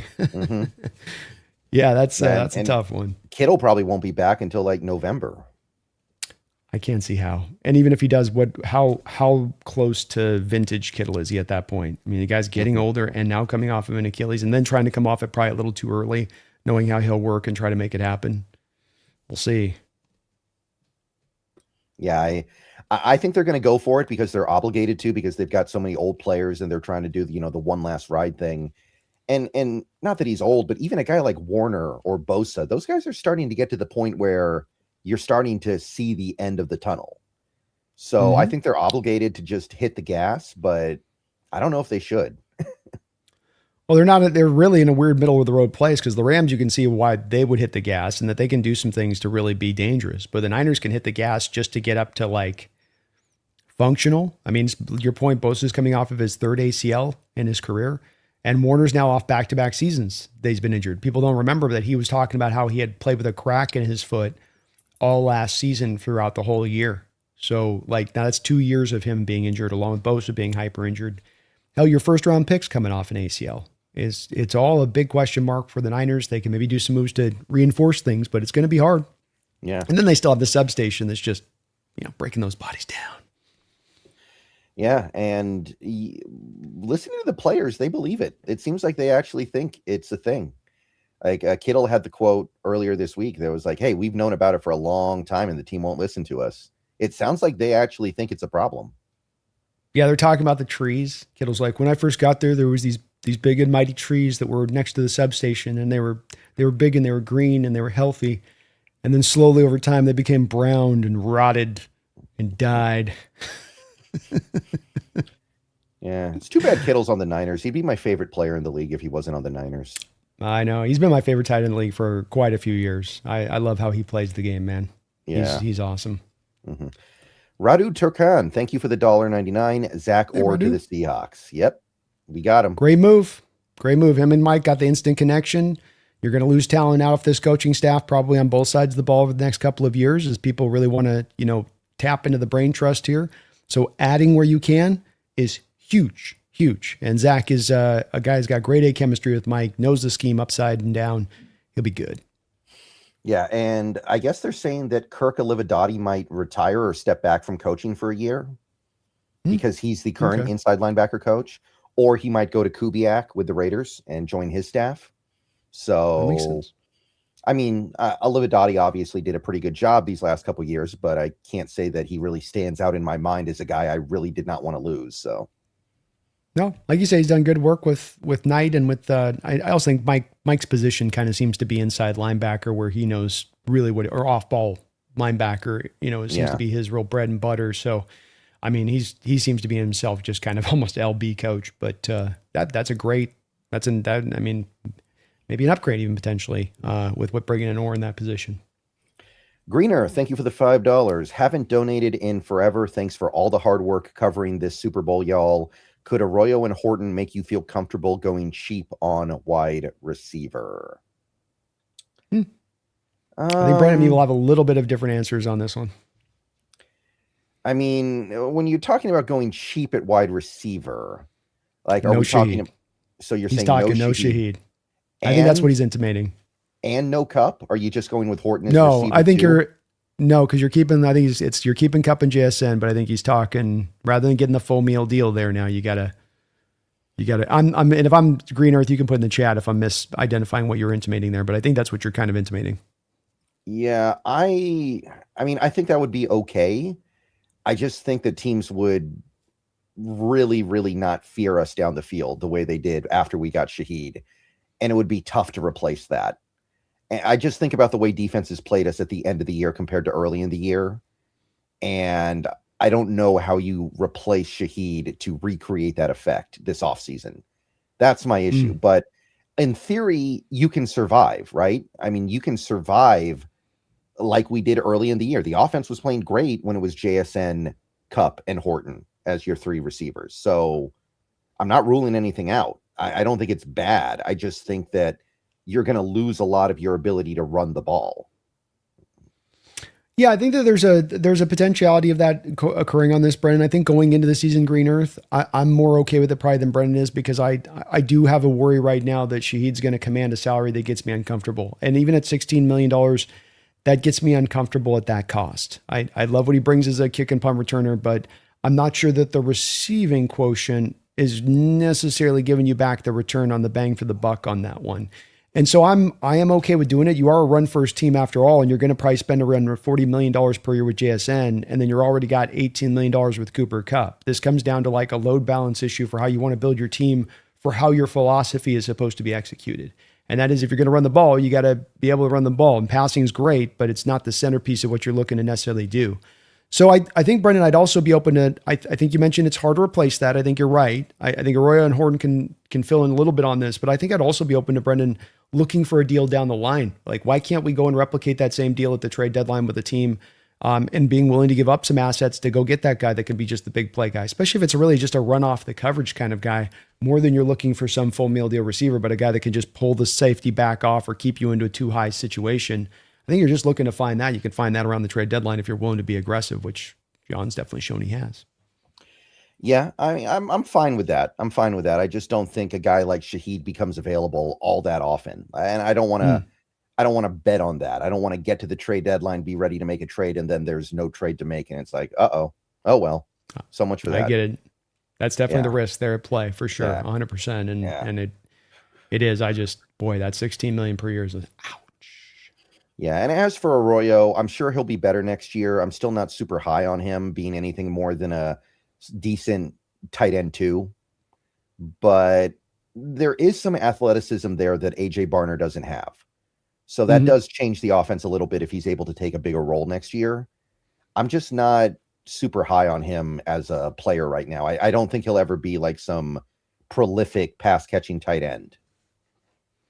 Yeah, we both still kind of find ourselves in the same place we were with Arroyo at the start of the year with this a little bit. I'm hopeful that there's more there. I am, but some of the issues that I'd seen on tape with him in college showed up this year again, and he had some nice big play flashes, and maybe he can work at the wide receiver position. And people are showing cut-ups online of him breaking open this season at times where he just wasn't the primary, and we'll see. He does have something more as far as athletically and more speed for sure than Barner does that he can give you. That's a different quotient. I think there's a place for him in this offense, even if he isn't a centerpiece.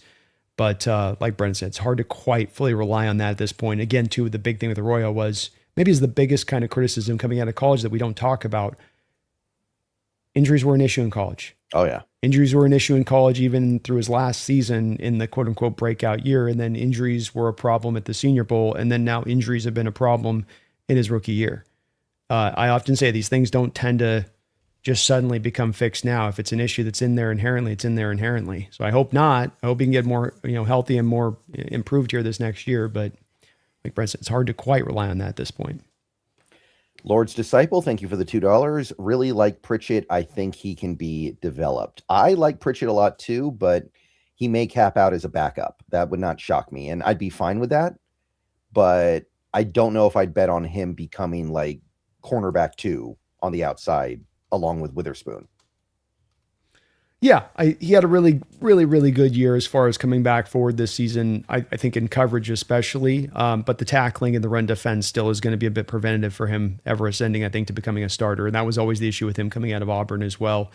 Even this year, first year out the gate, 151 snaps, he was 29 rated. He was 56 rated this last year, 58.7 in coverage, but again, run defense 48.1. 44.8. He's kind of 6'1", 180. He doesn't have a lot there to be able to go up and be a tackler. I think he'd be good in coverage. I think he'd be sticky in coverage at times, but that's where that'll be hard for him to ascend behind that. But still, solid player, solid for depth, maybe an occasional starter here and there, Lord's Disciple. That's not the worst thing for a guy that you took in the 5th round. Yeah, I like his flexibility. That's one thing I liked about him. I thought he was good in zone and man in college, but I don't know. In this defense, in the McDonald defense, you got to be able to tackle at corner, and I don't know if he'll ever be able to do that. It's definitely a part of his game that's got to develop, and we knew it the moment we drafted him, and then we watched a lot of tape on him and his running mate out there in Auburn, and that was the thing with both those two guys where it was sometimes rough. He always had the spirit that was willing. It was just sometimes just couldn't seal the deal on some of those tackles, and so got to get that cleaned up if you want to ascend to become a starter in this league. Feed Me More, thank you for the 5. Albert Breer reported that Gus Bradley was offered more money and play calling duties with Arizona, but declined for less money with Tennessee. And that's Tennessee, by the way. Yeah, that's not the Chiefs, right? That's not. Yeah, that's Eagles. No, you're right. You're right. It's like, no, I can't go to Tucson. I got to go to Albuquerque. I don't want to do that without one to that. So, AZ's got a reputational problem, don't they, Brendan? Yeah. All the way up to the top, right? Because apparently, I don't know if you heard about this, but apparently the NFL has killed off the team report cards they do every offseason, where the players get to grade practice facilities and gyms and food. But I wonder if the Bidwells were behind that one because they always finished at the bottom of those. I wouldn't surprise you they were driving force on it, that's for sure. But like, you ain't gonna hide this. The players know who's cheap and who's like, and as well, it's like a double-sided thing from an Arizona perspective because you have both, Bidwells, that organization, and then you got the other part of it. Now you got to go also walking in the NFC West and like this division, and like who wants to? I was kind of surprised LaFleur took the job, quite frankly, because it's like you think Kubiak's got a hard task. I mean, this is Tom Cruise Mission Impossible stuff right here. Yeah, I guess the money and the prestige, just you can't beat it. That's all I can think of, right? Yeah, I guess that's enough. Big paycheck rules out at the end of the day. But yeah, my favorite Cardinals or cheap story ever was back in the Anquan Bolden days when they had Anquan Bolden. I think he mailed out a package from the facility one day, and then he checked his paycheck, and they actually took the cost of shipping out of his next paycheck. I saw that. Yeah. That was a great one. That was my favorite. Like not even for like a special teamer, for Anquan Bolden. You're doing that. Wild. Mm-hmm. No, it's wild that they're that cheap and expect that they're going to be able to compete with the big boys operating like that. And that doesn't get around. It's going to get around, people will talk. Yeah. I was streaming with my friend the other day, and he said he did calculations. The Cardinals could go undefeated for 14 straight seasons and still have a losing record historically. It's a rough fan base, man. It's a rough. They're going through it out there. It's been a long time they've waited, and it's not looking like it's going to get bright anytime soon. Yeah, somebody needs Jacoby Brissett's going to be your quarterback next year. Or they just decide to run Kyler out there just because he's stuck there because they can't get rid of him yet because of all the money. I want to see Kyler run the West Coast offense, bro. I want to see that. That'd be funny. It's kind of like, in basketball where you have a star player that is going to get traded, but you're still playing him and he's just kind of going through the motions, like Carmelo Anthony at the end with the Nuggets or Dwight Howard with the Magic at the end. It's just like, that would be really interesting to see. Like, we know we're going to cut you. We know you're garbage, but you're still getting paid. So go out there and play football. Tank for Arch, man. And if Arch going to be the guy or for one of those quarterbacks that comes out next year, that'd be at least a pathway to maybe having some hope at that point. Sean, thank you for the $1.99. More worried about Marlon's personality than product. He does have to kill the podcast. I agree with that. No podcast. Oh, Humphrey's got the product. Yeah, I mean but that's where Mike knows him right and left. So you don't worry about it on that. Mm-hmm.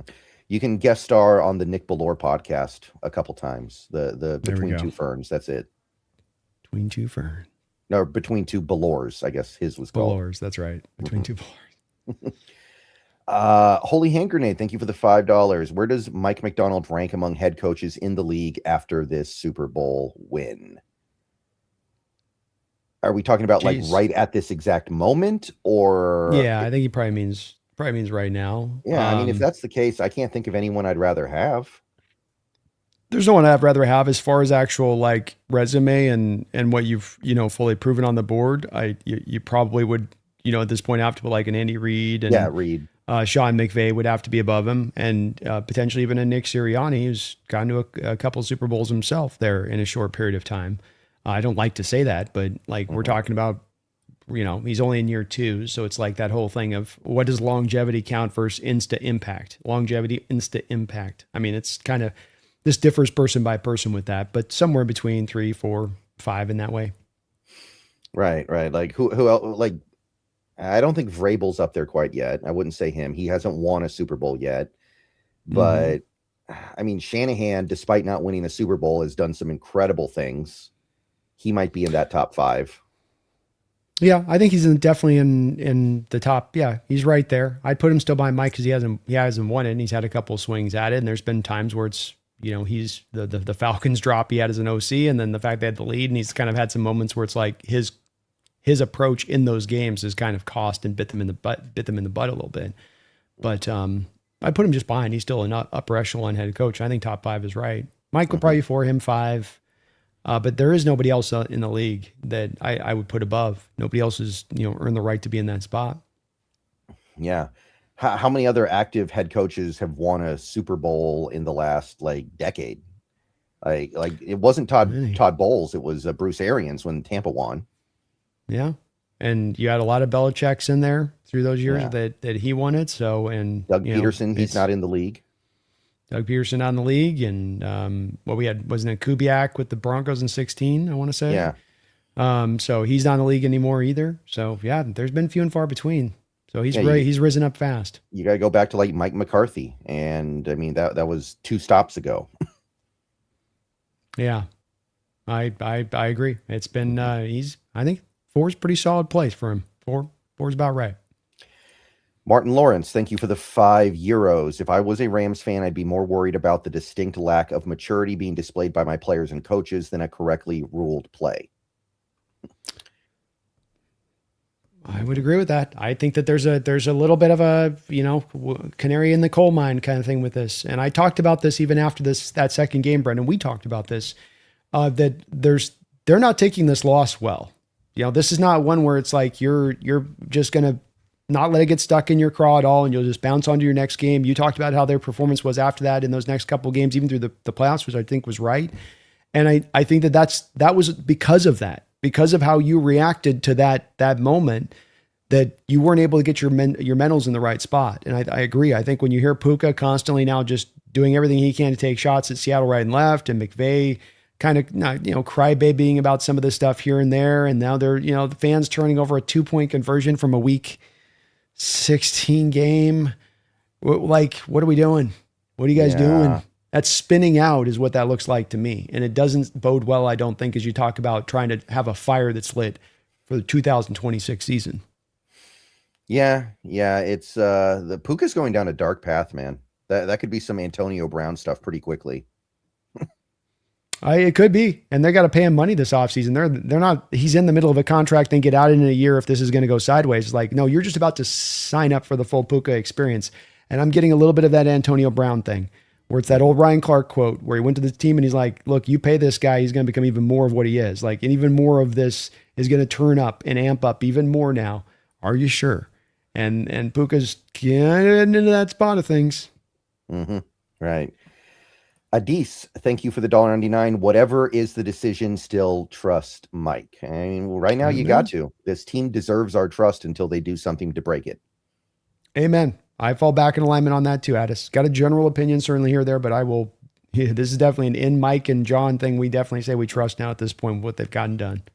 But I would say that just because we trust them doesn't mean they are invulnerable to making mistakes. Like they did hire Ryan Grubb 2 years ago. And I know that they didn't have a lot of options at the time. They still could have done a lot better than Ryan Grubb. Yeah, agreed. And that's where it is. It's a balancing act there a little bit with this, but yeah, overall there's the trust, but there is the worry and concern. Adis, thank you for the $1.99. Again, I know this was asked, but Marlon is a possibility. It seems like he's more than just a possibility at this point. I would say this is a favorite situation. The man came to your Super Bowl parade and hung out with Mike McDonald while he's still on the Baltimore Ravens roster. So I'm sure he loves Mike. I'm sure he loves that, but I'm sure it's also a little bit of like, he wants to get back and play with his coach. And are those players that just have that connection with coaches in that way, that special relationship. And we can see with Mike why he probably, does him, create that with these guys just by how he's wired, how he interacts with them, how he's a great coach just overall. So yeah, I think it's more than a real possibility. In fact, I'd say we're the favorites at this point, and we're going to have a hole there for him to fill a spot in that we might lose 2 different free agents at that position this offseason. Mm-hmm. John Naylor, thank you for the $1.99. Jake was making a point about non-ref involvement. I get his point. I get his, but it's just like, what do you have as a problem? Here's the thing with this. Then I get on Jake about this at times. There's sometimes a lack of consistency on this stuff where, well, when it's my team, it's the biggest thing that I want to be paying attention to because it's my team that had it was wronged. But if it happens to anybody else on it, I mean, whether or not I'm going to hold that same standard or not, I mean, maybe not.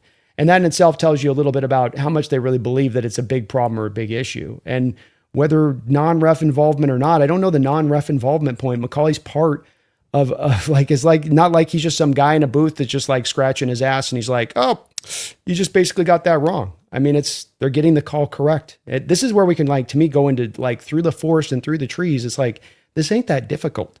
Was the call correct or not? Bottom line, did they get the call right on the football field? Yes. Undeniably, yes. 100% yes. So there's nothing else left to be talked about at that point. Game over, Batman. There's no more talking. There's no more like, I don't give an S. Get the call right. I don't care if it's got to come from Timbuktu or from Central Asia or from Russia. If they get the call right, that's the point. I mean, if it's true that Terry McLawley, I'm sorry, I don't know how to pronounce his last name, Terry, has to call down to tell the referees what the rule is, then the issue is that the referee doesn't know the rule. Like, if he has to be set straight there, then I think the thing that should be more concerning is that the referee needs somebody to call down and tell him what the right call is. That's right. 100%. But yeah, I don't know why that would be a problem that some third party, or not even really a third party, but somebody who is not reffing that game intervenes with knowledge that helps, establish what the right thing to do is. I don't understand. And this is being publicly placed out there, but you're fooling yourself if you don't think this is happening across the board in the NFL. I with the problems that they're having with the officiating crews and with the level of already conspiratorialists that are out there and a bunch of people that moan about these things after the game, there's obviously a heavy emphasis on the NFL trying to get these right for the right reasons, because they know that it doesn't look good on fans, especially in this age of gambling that's out there, to have these plays kind of called into question in that manner. So it's one word, just again, to me, I think that this is all really super silly stuff. And again, speaks to just a little bit of an inability from an organization right now to move on and to be looking forward and to look at why you really lost down the stretch and look at why you fell short, not because of a 2-point play. It's because, like Brendan said earlier, you put a special team unit together that was ass. You had to fire your special teams coordinator mid-season. I mean, the 2-point play was so bad, you had to fire your special teams coordinator, right? I mean, wait, are you talking the 2-point conversion? Do you mean the punt return? No, they fired him. I mean, the Rams fired their special teams coordinator after that game. So what was it? Was it the 2-point conversion, or was that your special teams coordinator became exposed to the ultimate degree and you had to do something and you were a little bit desperate at that point? It wasn't really the 2-point conversion at that point. It was the fact that your special teams coordinator sucked. That's your reasoning. Yeah. Okay. I see what you're going for there. Yeah. But yeah, I mean, I think that most fans would be pretty happy if the NFL started doing this thing where we have an eye in the sky that can intervene when something is clearly wrong on the field. Like let's say there's like a brawl. Like, let's say there's a big fight in the middle of a game and the referees are trying to throw flags on people. They don't really know who started it. They don't really know who the people are that they need to throw a flag on. So what if they could turn to somebody who is like this third party that was observing the fight and can objectively say, okay, that guy started it by doing this. This guy threw this punch here. These are the guys we're going to penalize. These are the guys we're going to throw out. Like, I don't know why that would be a problem. I don't either. But I'm going to be glad we get to next season, so I have to talk about the 2-point conversion. And hopefully Jake's done at this point with his final video with putting up there so we don't have to talk about it anymore, because I'm over it. Mm-hmm. I'm definitely over it. Yeah. Adis, thank you for the $1.99 again. Sorry for the repeat. Just very curious. No problem, Adis. Nothing wrong with that. No worries, man. And John Naylor, thank you for the $1.99. Rams need a substation. Amen.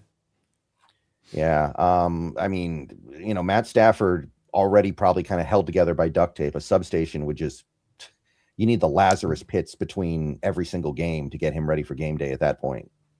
His back would spontaneously combust in one of the games. Just all those spinal column going this way and that way.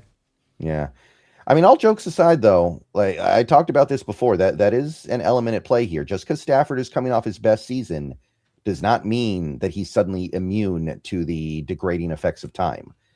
Brett Favre statistically had his best season by far in 2009. And then 2010, he came back and literally could not play.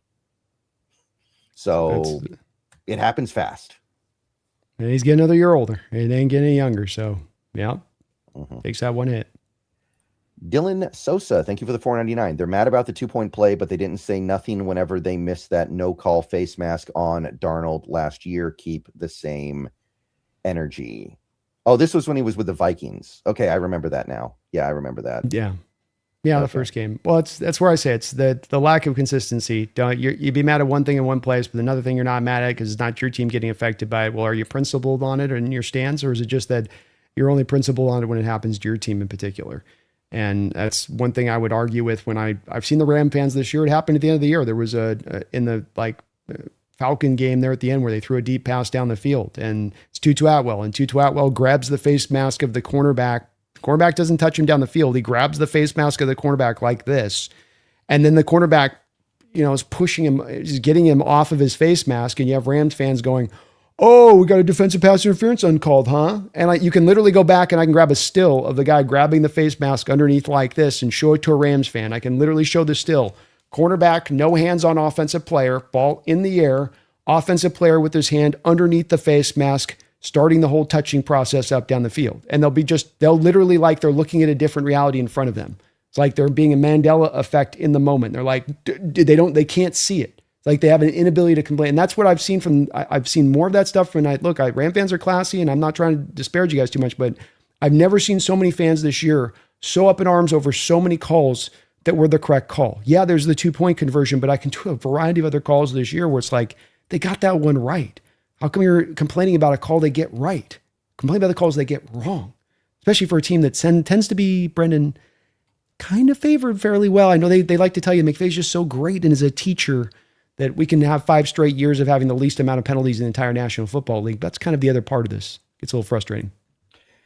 Yeah, I totally get it. And it is one of those. It really feels like they thought this year they were the team of destiny. They thought this year was their year, and they can't believe that it wasn't. And they're not the first team to do that. They're not the first team to feel that way and ultimately not win it. But it when it happens, it does stand out. It does indeed. It does indeed. And they've been now back to 2 conference championships back to back. And that takes a toll on you, climbing up all the way up to the top of that mountain, getting so close to that summit, and then having to fall all the way back to the bottom and start all over again without any reward. Coda Dad, thank you for the $13.99 Canadian. Great season for Hawks, and you guys made extra special. Shaheed may be gone, but I wonder how or if they involve him more as a receiver. He seemed to have a hard time either catching or getting open. I think the thing to understand there is that, first of all, we don't throw the ball that much. We are a running team, so there are less opportunities anyway. And when we do throw the ball, it mostly goes to JSN. And there are still guys in the offense that are going to get targeted more than Shaheed, like Kupp, like Barner. The easier throws, the simpler throws, the move the chains type throws. So I'm not worried about Shaheed's ability to play receiver because I saw him do it at a very high level in New Orleans. I think he just needs an offseason to work with Darnold and integrate into the offense. Yeah, I think he definitely would be improved having an offseason to work with him here. And I'm open to keeping him as well. I am. it's about the cost and the price. And, I'm not wanting to break the bank for him. I can't go to that degree of it. But, I think there was a little bit he left. I agree with you, Kodad. And there was a little bit left for me wanting more in the bone as far as the catching aspect if we're going to get him into that $16 million a year territory. It may exist as Brendan's talking about, but to have paid it, I would have liked to have seen it on my team within the conjunction of this team and this chemistry and the way you run your offense to feel like I should go and pay that. We live in a world where Tutu Atwell got $10 million this last year to catch 4 passes. So but they regretted giving out that deal. They're not looking at it in retrospect being like, that was smart money spent. In retrospect, they're looking at that deal going, our team could have been much better. We could have brought a difference maker in here, putting that $9 million elsewhere. Yeah, but the thing is, they paid him based off not a ton of production too. That's the thing. It's like if you're a speedster, even if you don't have very good production, you're still earning money just based off your talent. It feels like, Well, I think that's the case, and that's where we come down to. I think some teams going to overpay for him, Brendan. But just because teams do it doesn't mean in itself it's smart to do it, right? We can look at examples of teams that do this, but is it actually money spent? Is it actually money that you're getting bang for buck on? And I would offer to you that it's not when you're getting up into that spot in that realm of things. It becomes a question mark, and then you end up probably likely more overpaying for what he's bringing from a special teams quotient of things rather than actually what you're getting on the field. It becomes this theoretical rather than this actuality. And I think whenever you do that in football, regardless of position, that's not a road to necessarily ruin, but it's a road to, messing up your cap. Man, I just don't want to mess up a team that has a chance to repeat. Like, I would really hate to get to the end of the year and be like, man, we'd be in the Super Bowl if only we had Shaheed back. Like that. So I'm being careful with that. I don't think it's a ridiculous overpay to give him like $16 million a year. It's tough for me to say no to that. Like if it goes beyond that, okay, I get it. But if it's like 16, I think I just have to bite the bullet. It's not a gross overpay. It does make me just a little bit again, they've done a good job, I think, of finding the right value on these contracts. And it's a little bit of you doing for the projection versus the actuality of production. And that's, again, just a little bit of a, we'll see. I mean, we'll see on that point. And again, your run first offense at that point, Brendan, you're spending now $40 million on one receiver. You're spending now $18 million on your other receiver. And now you're spending $16 million on your third receiver. Like we did this a little bit before. We wanted to be like a run first team. And then we're like, well, let's go spend the money on DK and let's go spend the money on Tyler Lockett. And then let's go draft JSN. And it's like, you got to kind of roster build your resources, especially as you get past this early phase of things into a place where you're load balancing to the place of the roster you're trying to build. What's your philosophy? How do you want to lead with? We lead with defense. We lead with our run game. We lead with our special teams. Passing offense needs to be well suited in there. But how many games do you have this year, Brendan, where you're 26, 27 attempts? If you're 25th in the league in passing attempts, does it make as much sense to be paying three receivers high watermark money?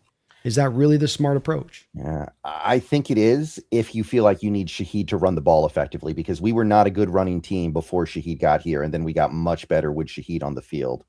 That would be I can't buy in. I can't. I got to push back on that, buddy. That's causation there. Like what you had as well with this run game is an outside zone scheme that we talked about needed to be learned by both the offensive line and the running backs. You had a rookie starter at left guard. You were just getting this front. You didn't get the final five guys into the end of training camp. To the very end of training camp, you're finally like, okay, these will be the five guys. It was a rotating bus all the way through training camp until that point. And we talked about that. That was absent Shaheed or any big play threat, because you did have Torrey Horton here in the early part of the year, and he did provide you some big play ability over the top. He had his touchdowns. He had an ability to take it over there. Your offensively were very productive.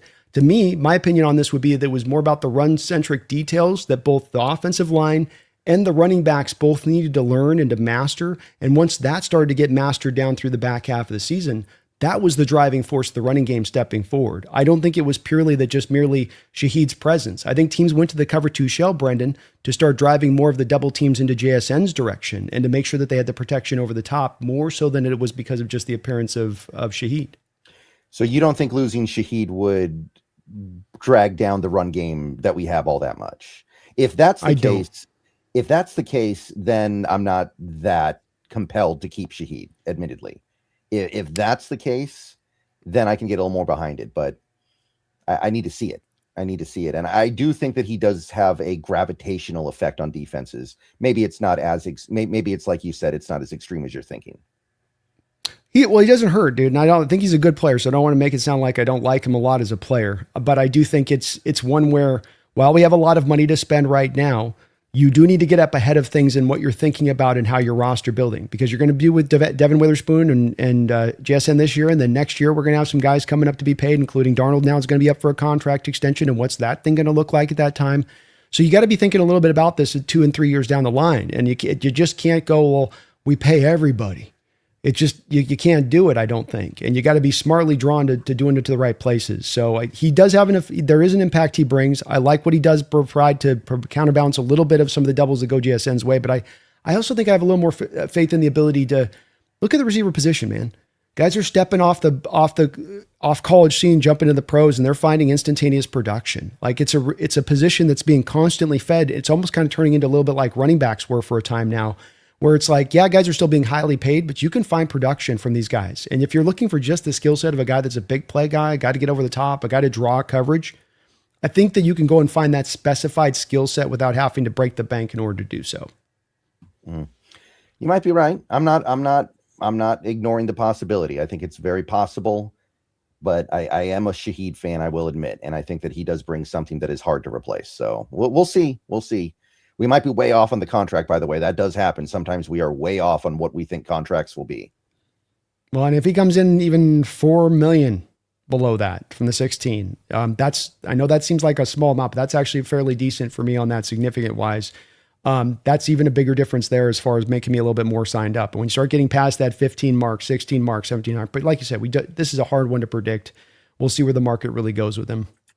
Mm-hmm. Daryl, thank you for the $4.99. I think Arroyo and Barner can be similar to those old Patriot teams with Aaron Hernandez and Rob Gronkowski. I also think Mike McDonald is the next Belichick without being an ass. Yeah, I don't think Arroyo and Barner are at the level of Hernandez and Gronkowski as players. Maybe they can provide a similar 1-2, but Gronkowski might be the greatest tight end who ever played, and Hernandez was really good when he played too.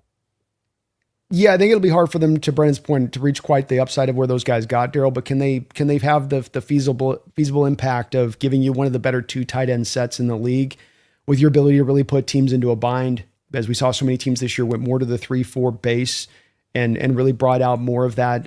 If they were a 3-4 team, of course, or just the heavier fronts. Even if they were a 4-3 team, you'd see the 5th man down the line of scrimmage. You'd see the base fronts from the defense, personnel wise, and what they're bringing out there. And so if it drives to that, and then you can stoke those mismatches off the back of that personnel grouping you drive from a defensive perspective, then they can have kind of the equivalent impact on not just them as the targets, but the targets across the board and what you can do in your effectiveness. So in certain ways, yes. But Gronk was maybe the best all-time tight end in the sport. But Barner's having a hell of a start to his career, that's for sure, Daryl. Mm-hmm. Yeah, I am pretty high on Barner. Barner's been a lot better than I thought he would be, but yeah, the Arroyo part, he can do some stuff. I'm not saying that he's a useless player, but I don't know if I would put him on the level of those guys. Well, we got to see a little more with the Royal. We just do. There was some flashes in there, but I need to see some growth in his game. He's going to have to win at times in the contested catch thing a little bit more consistently for my money at times, because where he makes his money is going to have to be as a pass catcher. And I think he's done a good job with route running and getting open. He's got the speed to punish, especially linebackers and slower safeties. But I'm going to need to get a little bit better on some of the tighter close catch situations that tight ends often have to kind of live in. Yeah, because he's not that fast. He's not like a 4.5 guy. He's a 4.6 something guy. So he's not going to build separation the way a true speedster tight end can. Yeah, he's probably more 4.5, 5-ish, I think, on a field. I think he's one of those GPS guys that's super, that's one of the things I think Seahawks really were drove into, is that he's a football fast kind of guy. But again, that's where he's got to win. So he's got to make his money with that. Then he didn't quite make his money with that this year, because I think as a run blocker, it's always going to be a little bit of an up and down game with him there. Right. Feed me more. Thank you for the $2. Rams have such an egotistical staff. It's exhausting. Yeah, I look at it as a good thing, because again, I don't think they're really taking this loss in the right manner to build off of it and go into the right direction. They instead seem like sour grapes or cope, or trying to explain it away to some sort of magical whatever. So yeah, Sean McVay's lost a Super Bowl, and he still said that was the worst loss of his life. So yeah, we're doing something right, I guess. Mm-hmm. Yeah, I think we're in their heads, Brandon. A little bit. And again, it's a good thing, right? If we're hurting our rivals, we're doing something right. Like, when was the last time we really hurt a rival like this? Probably Thanksgiving 2014 against the Niners, eating turkey on their field. I'd say, losing the conference championship to us didn't help either. But yeah, I think that we were in their heads at that time pretty hard. Yeah, some people think that game ended the Jim Harbaugh era. Yeah, I think there's a good argument to be made on it. It didn't get brighter after that for him. Mm-hmm. Adis, thank you for the $4.99. Oh, by the way, not sure if you guys heard, but the delusional Patriots fan from Barstool Sports said Super Bowl was rigged since it was on the West. Well, that's not what he said. This is Dave Portnoy. Yeah, Dave Portnoy. He's the Barstool Sports guy. He said that he thought it was unfair that the Super Bowl was on the West Coast because we're a West Coast team, which I don't really know what to say to that. I think Dave Portnoy is more of a comedian than anything else. So I don't think you take something like that to heart. I don't think you try to debate against that.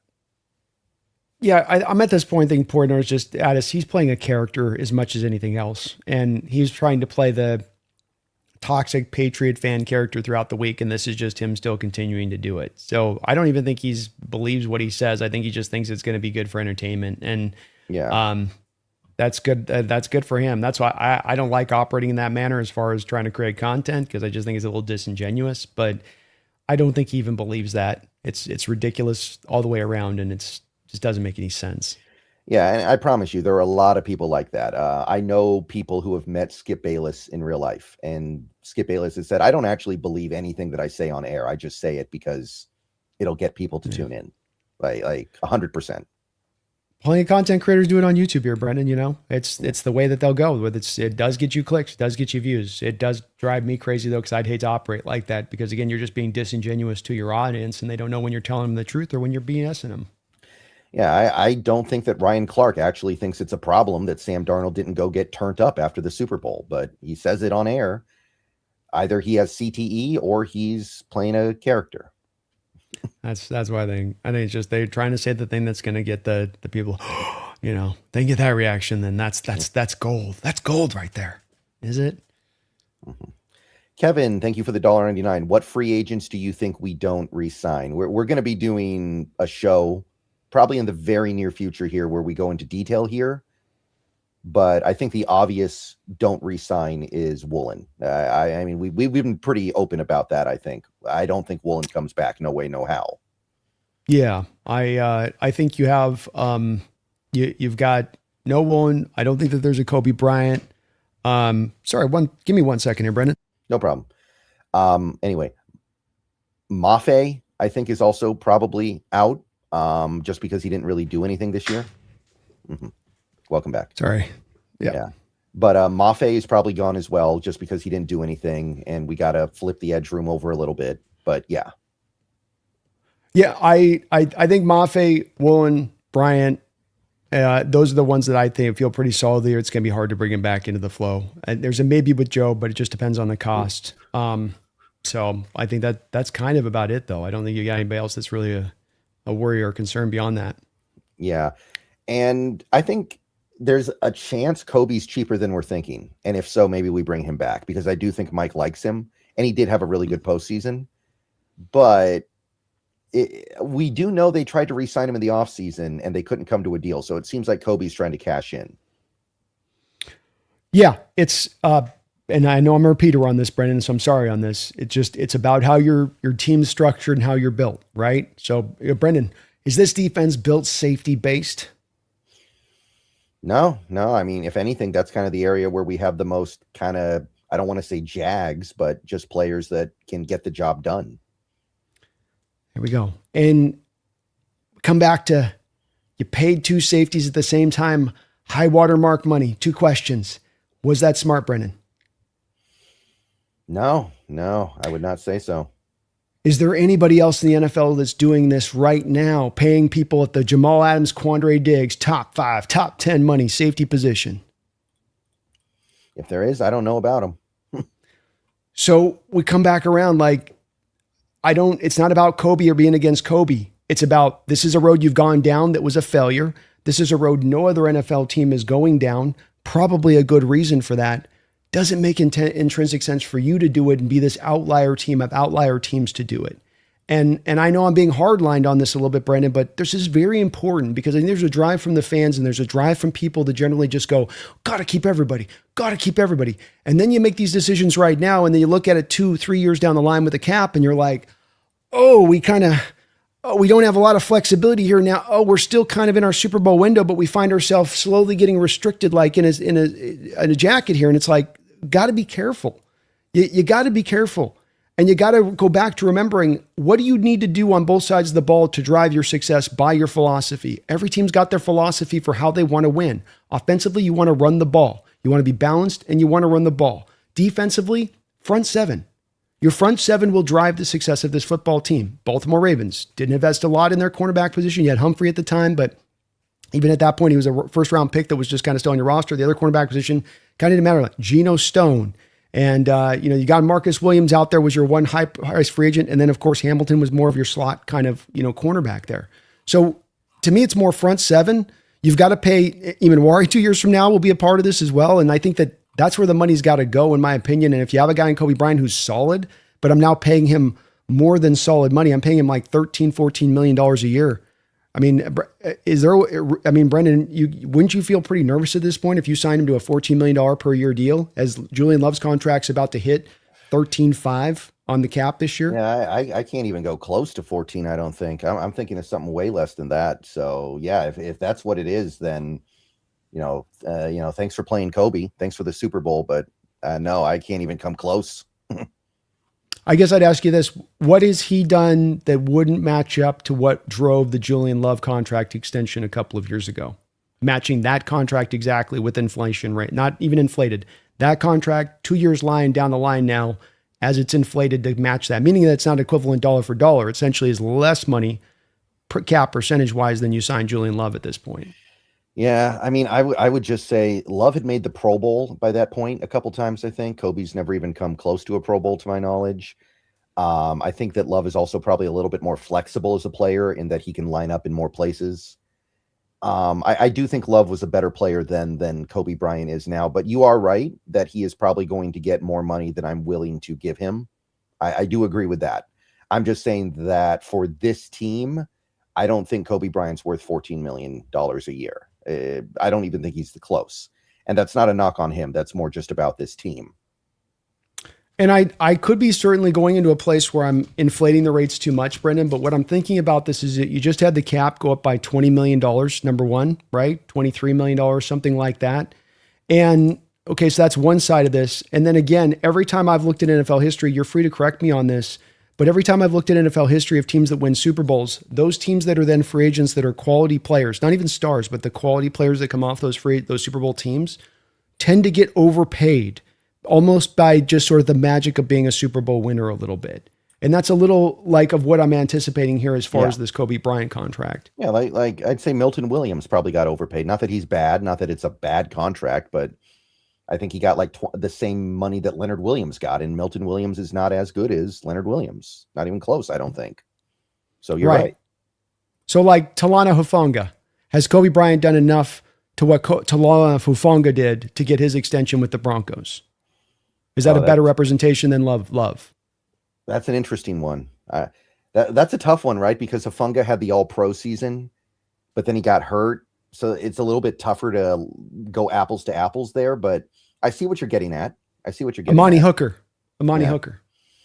Yeah. So yeah. Hufanga's at $13 million per year.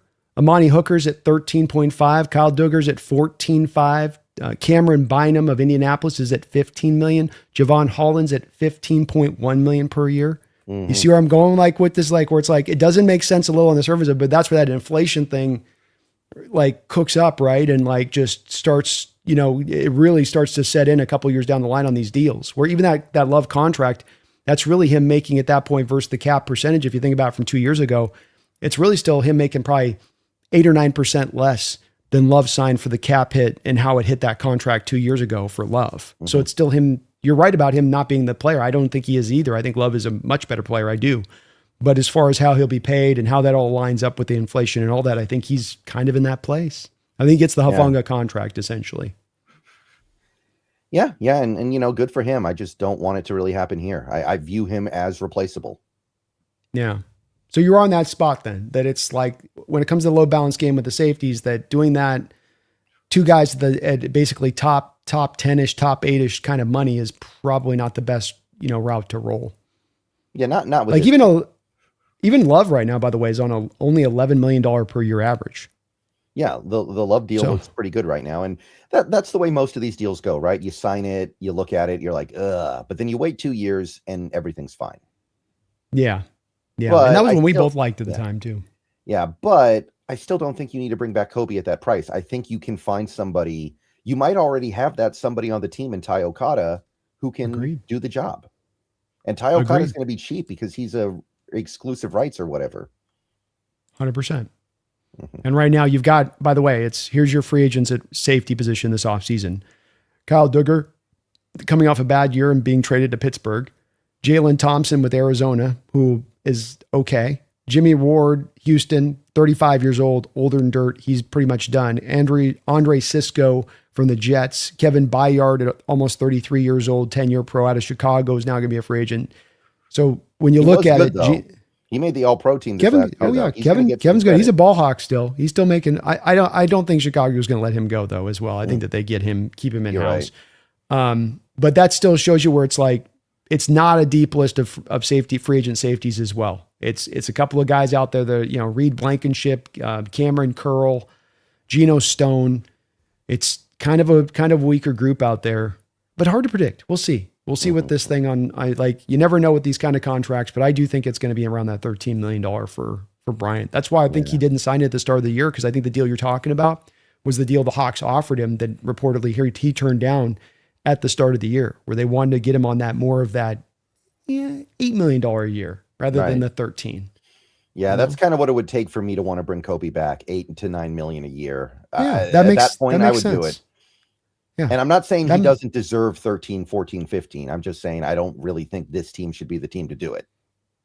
Yeah, I agree. He's earned the money. He bet on himself, and he earns that right to make that payday. But I do think that this team is not going to do well to elongate the Super Bowl window by overpaying for players, in-house players, by overvaluing in-house players. They've got to stay on the line of paying for the right pay of performance of what they're actually getting on the field. Sean, thank you for the $1.99. Does 16 million even move the needle with the new cap? I think the thing to keep in mind here is that the cap hits accelerate. So like if you get Shaheed, let's say 3 years, 48 million, that first year cap hit might only be like 9 million. And then the next year cap hit might be like 16. And then the third year cap hit is like 25 or something like that. Not exact numbers, but something like that. So the cap hits accelerate faster than the cap does. So you have to think about things like that a little bit. Yeah. I mean, the thing with it too, is it's probably a 3-year deal. So you're not going to probably put the 4 years together on this to kind of massage the numbers out. And certainly the team can find ways here, Sean, to be able to manipulate the numbers if they want to embrace void year stuff and all that. But I think void years are not going to be as much on the table. You talk about something that you're probably not going to want to give to new ownership. You might be willing to give the escrow contracts, right, and put those money on. But did the new ownership want to be taking on actual void years down the line to make that work at this point? Maybe, maybe not. So we'll see on that. But it doesn't hit the cap in itself. The issue does come into play of you do have the JSN deal, you do have the Jackson deal, which should kind of for the most part be equivalent to what they're making. There's going to be a little change in that, where I think there's a chance that it does increase a little with those guys versus the Cross deal, because they're not in the 4th year where Cross was in the 4th year. But it's still going to be where that cap space gets eaten up pretty quickly as we go down the line in what we do. So yeah, you could afford it, but is that the best place to put that money versus putting that money elsewhere? Is there a different point of impact you could bring to this team that could supersede that as far as helping this team go win football games? And that'd be the thing that maybe I would counter if you're talking about spending that on the receivers, your third receiver now that's your high paid guy, versus balancing it in other areas. Yeah, like make no mistake, the Seahawks could afford to do everything they want to do this offseason. They could re-sign everybody that is a free agent on their team if they wanted to, but that's probably not optimal. That's what we're trying to figure out here. What is actually optimal? Let's break it down like this, Brennan. Let's say that I could, and I'm not wanting to do this, okay? But this is just as an exercise to this point. Let's say the exact money I spent on Rashid Shaheed, I could spend on Linderbaum.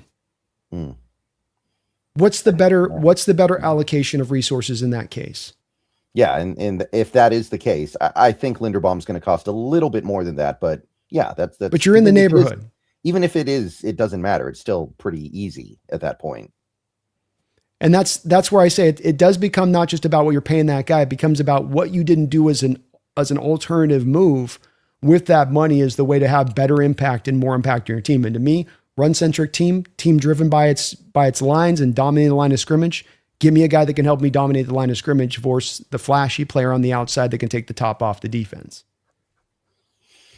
Yeah. So again, like I do like this comment because it kind of does get to the point that I hammer, which is that the cap goes up by so much every year now. These contracts you sign end up not being nearly as big a deal as you think. Mm-hmm. But that doesn't mean that you should then just buy every player in the world. Yeah, agreed. You got to be careful, but there is plenty of reason. There is still, like, we're not restricted here, and we can do it if this team is bought into Shaheed getting better in the future on this, and that the chemistry between him and Darnold is going to come along, and that the offseason will help in making that happen, and his special teams value is good enough. That's an X factor he does add that you don't get from just normal wide receivers. So that could be enough that it mitigates it. And I'm not going to be super complaining or bitching and moaning if they do happen to sign it. I'm just making the argument for why I think that there's some smarter approaches to go at this.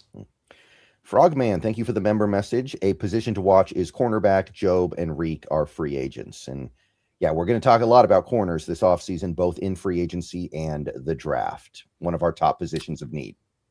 And Frogman, we did speak a bit that Marlon Humphrey was a guy that just here at the parade that is going to be released with familiarity with Mike Macdonald's system. Not a fix in himself, but you're going to maybe have to get a couple of guys, not the worst of a Job replacement at the very least, if it goes that way. Yeah. Did you run into him at the parade since he was there? You were there. I missed him. Mm-hmm. Yeah. You could do worse. Hopefully he has a little bit left in the tank. It wouldn't shock me if he doesn't, though. I would not be surprised if he came here and didn't even make the team. It's all about where I think his health is at. And as a guy that's been in this league since 17, and he's still just barely turned 30. So like from not old. And again, a guy that has all of his understanding in this defense of what he needs to do. Do you give him an off season? He's like, this will be my final off season and my final year, and I'm going to go for that Super Bowl, and we're going to make this happen in Seattle. And you're going to give me like, Rocky in one of those montages, where he's just out there like, running through the snows and doing all of his drills to the utmost to just try to flip. Maybe you have him in that realm, but it's a worthwhile risk to be on a 1 year, $6 million deal too. That's one where it's like, you're not rolling the dice there. That's very much just kind of throwing a flyer out there, and you're going to do some other supplemental moves around this to where it wouldn't be just sort of Marlon Humphrey or bust. You're going to be adding into this cornerback room on top of that with some true quality beyond that. So it's just one of the little additions you'd add on top. Poppin' Bottles, thank you for the $4.99. If the Raiders don't trade Crosby, should Seattle go after Trayvon Walker, young and can stop the run? Jags already paying Josh Allen. That's a pretty good one as far as like Crosby consolation prizes go, I guess. I don't hate that. Yeah. They're $11.69 million in the hole, and they've got him on his 5th-year option at $15 million. So there's a lot here where you would wonder about them just signing him to an extension. I can't think that they're going to let him go, where you could just, they could get him to an extension, do the cross thing, essentially vet minimum down to $15 million. The rest of the money would be eaten up in fact, they would save money with the bonus money that he'd have in tow at that point. So I'd expect them to probably get a deal done with Walker. If he does become available, that's a possibility, but he is going to probably cost you still. You got to pay him. It's at least a 1st-round pick and probably a 2nd-round pick to get it done. So a little less than Crosby, but still a lot. Yeah, but man, he is coming off a down year, 3.5 sacks. Dang, I didn't realize it was that bad. Well, remember, he had the cast on his hand. Injury stuff this year for him was a little bit of a thing. So that's where there is a little bit of reason. So maybe that's also going to make this problematic for. And look, they're $11 million a day giving money in the hole right now, Brendan, are the Jaguars. They're not sitting on necessarily a way to, like, they've got Trevor's deal down to that base $2 million salary for 2026, so they can't even base the bonus Trevor's salary on this one. They can't even, can they release? Man, they only save, they can save a little bit of money on the Eric Armstead deal. So maybe they just move the Eric Armstead deal over to Trayvon. But I can't think that they're going to let him go with the year that they had. If they do, I'm on board with it popping. He's a big physical edge. He's used to doing a variety of different things back into his Georgia days, as far as spot drop into space, like we sometimes can ask our edges to do. Really long. He's actually just the type of edge that Mike Macdonald would look for, I would think. But you would have to pay him if you got him. You'd have to give him probably, $20 million a year at least. You'd have to give at least what was the Van Ness last year, the contract for Van Ness. Yeah. You're probably having to match that as a bare minimum, if not supersede that. But and he's a former number 1 overall pick, so I feel like there's a tax there. There is usually a tax there, yeah. So probably even a little bit beyond that, maybe up around 23, 24. So I'm okay with it if the team wants to be on board with it, because it is a fit. He is young, still got some upside from what he did this year, to where he's probably better than what he was quite be able to show this year, because he did play with the cast for a lot of the season and just wasn't at 100% health. But yeah, it would be a little bit pricey. Jaguars would want a lot probably for him.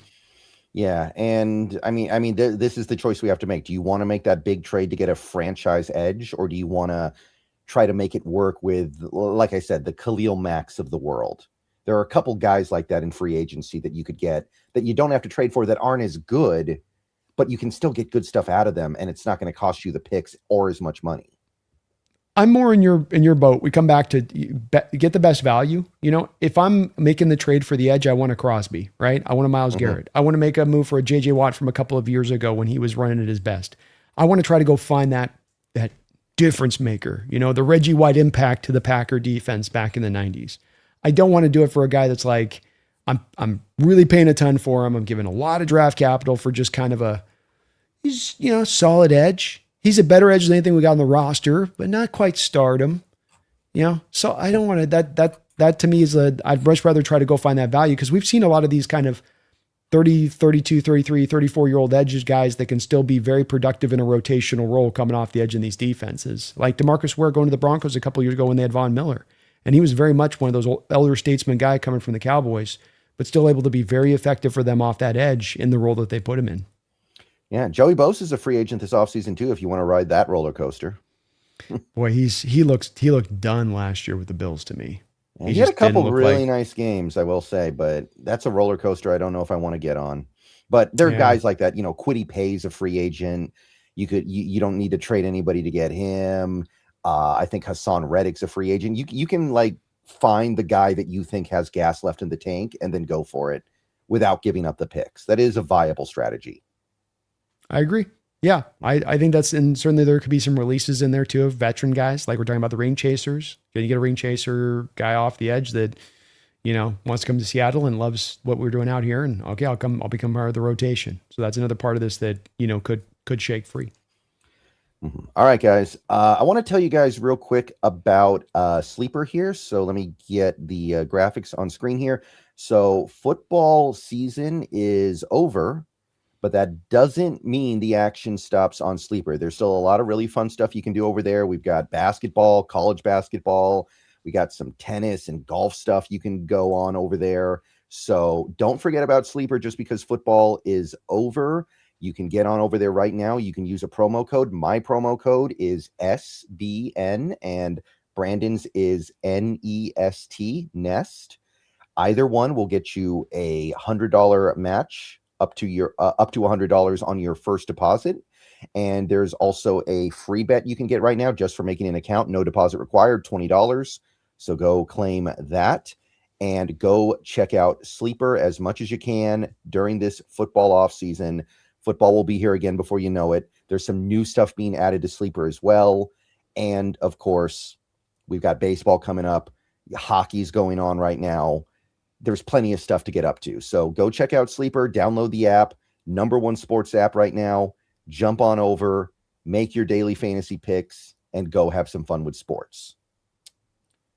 All right. Okay. So, anything else you really want to talk about in this show this week? Anything else you wanted to cover? I think we covered it good, man. I think we got the end to end on this one. It's going to be a really exciting off season. I mean, we're going to be Brendan turning around here to free agency in just a little over a month for agency begins. So it's going to be a very quick respite for us before this thing turns around to turn, you know, but these Seattle Seahawks, I think what makes this most interesting is you have your off seasons, Brendan, where you kind of find yourself in a bind. Like last year, you had to find value signings in Cooper Kupp and even Sam Darnold and DeMarcus Lawrence because, yeah, you had a little bit of cap space, but you had the dead money on the other side of it. Whereas now you have the Seattle team that's so healthy as far as their cap space, both this year and into the future, doesn't have to necessarily break the bank on monster contracts that are going to harm this. And they go so many different directions, you know, and from John's standpoint, you do feel a little bit going back to the house money feeling of it. We got the Super Bowl already in the bank. I can kind of do whatever I want. You know, there's just a feeling of maybe you feel the same way, a lack of pressure that you might have to repeat it with the, like, no, hey, we can kind of roll whichever one we want. There's so many different avenues they can go down in as far as their approach here. It's really not set. And that gets me so excited, especially for a team that still is going to return almost everybody as it is. Yeah. Yeah. It's a great feeling, man. It's a great feeling. I think this team we're not going anywhere. We got a very tough division to play in. I will say that it's going to be very tough to win the division again next year. This division will not just give the NFC West crown to us, but I think this team is up for the challenge. And I mean, we've got the Super Bowl in our back pocket. So whatever happens from here on out, this era of Seahawks football is a resounding success. And I'm really happy I was able to cover it every week with you throughout the season. Brother, it's been a pleasure and honor, not just this year, but to be able to do this with you for years. And it's just been a lot of fun. It gets funner every year being able to do this with you and chop this up. The results help, but I always think we're getting a little bit better by this year by year and how we do this. And it's just phenomenal to be able to do this with every year. I'm looking forward to this next year, but it's been a hell of a ride this season. And I'm just glad we were able to do this together, man. Be able to experience this through these years. Yeah, so maybe a show next week where we talk about the outgoing and potential free agents and cuts and et cetera, et cetera. Would you be on board with that? Because free agency is going to be here in like less than a month now, or almost exactly a month. So we got to get on top of this stuff, or else it's just going to sneak up right up on us. The combine's in less than 2 weeks, which feels insane. Like usually I'm used to waiting months after the season ends for the combine. Oh yeah. So the things are going to sneak up quick. So we're going to get right on it, everybody. Believe me. We got a lot of work to do, Brent. I mean, we're both probably behind on our scouting prospects. So we're going to be grinding on scouting tape and scouting on free agent tape. But it's a good problem to have. I'll do this every year, all the time, every single season, if we could. Yeah. And it's a good draft to be behind on your scouting, to be perfectly honest. It's not the worst of years to not necessarily have deep dived everybody. Yeah. Adis the Gamer, thank you for the $1.99. This show will never get old. Keep going. That's the plan. Thank you, Addis. Until they kick us off. Till they said we can't talk no more. And thank you for all your support today, man. But it's such, we know this is a big time honor for us to get to do this for you guys. You could be watching anywhere, you could be listening anywhere. There's content all over the place. You guys have chosen to hang out with us and make this your stop. And it is really, really much appreciated by both me and Brendan, as we really love what we get to do. And you guys allow us to get to do what we do. Mm-hmm. All right, guys, before we get out of here, just a couple things. First, I am 16 subscribers short of 21,000. Come on. We're almost there. Should get there maybe over the weekend. Who knows?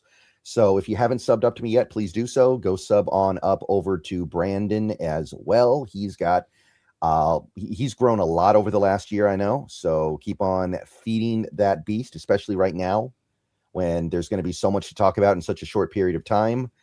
And yeah, that's about it. I've got a few more videos going up later today. I'm going to go actually record one right now about some of this coaching news. And over the weekend, just as a quick note to anybody who may be interested in this kind of thing, I plan on starting a game on Twitch that people have been asking me to play for years and years and years. Finally going to play it, The Witcher 3. People have been asking for that one forever. Mm-hmm. All right. Love that. Yeah, big one. That's going to be fun. All right. So the Seahawks are Super Bowl champions once again. For a lot of you guys, this is the first one that you guys got to experience. So it's a special one. Every Super Bowl you win is special. Appreciate this moment. Cherish this moment. Be happy that we are here. We have reached the top of the mountain. We have justified this era of Seahawks football already, and it feels like it just started. There is so much more this group can do in the coming years, and we've already gotten to the top. So be excited for the future. Be excited for the present. Don't forget about the past. Don't forget about the journey that we took to get there. And let's buckle up to do it all over again in 2026. I'm going to be here. Brandon's going to be here. We're going to be here together. The off season has already started as far as I'm concerned. So let's keep it going and go Hawks. Go Hawks.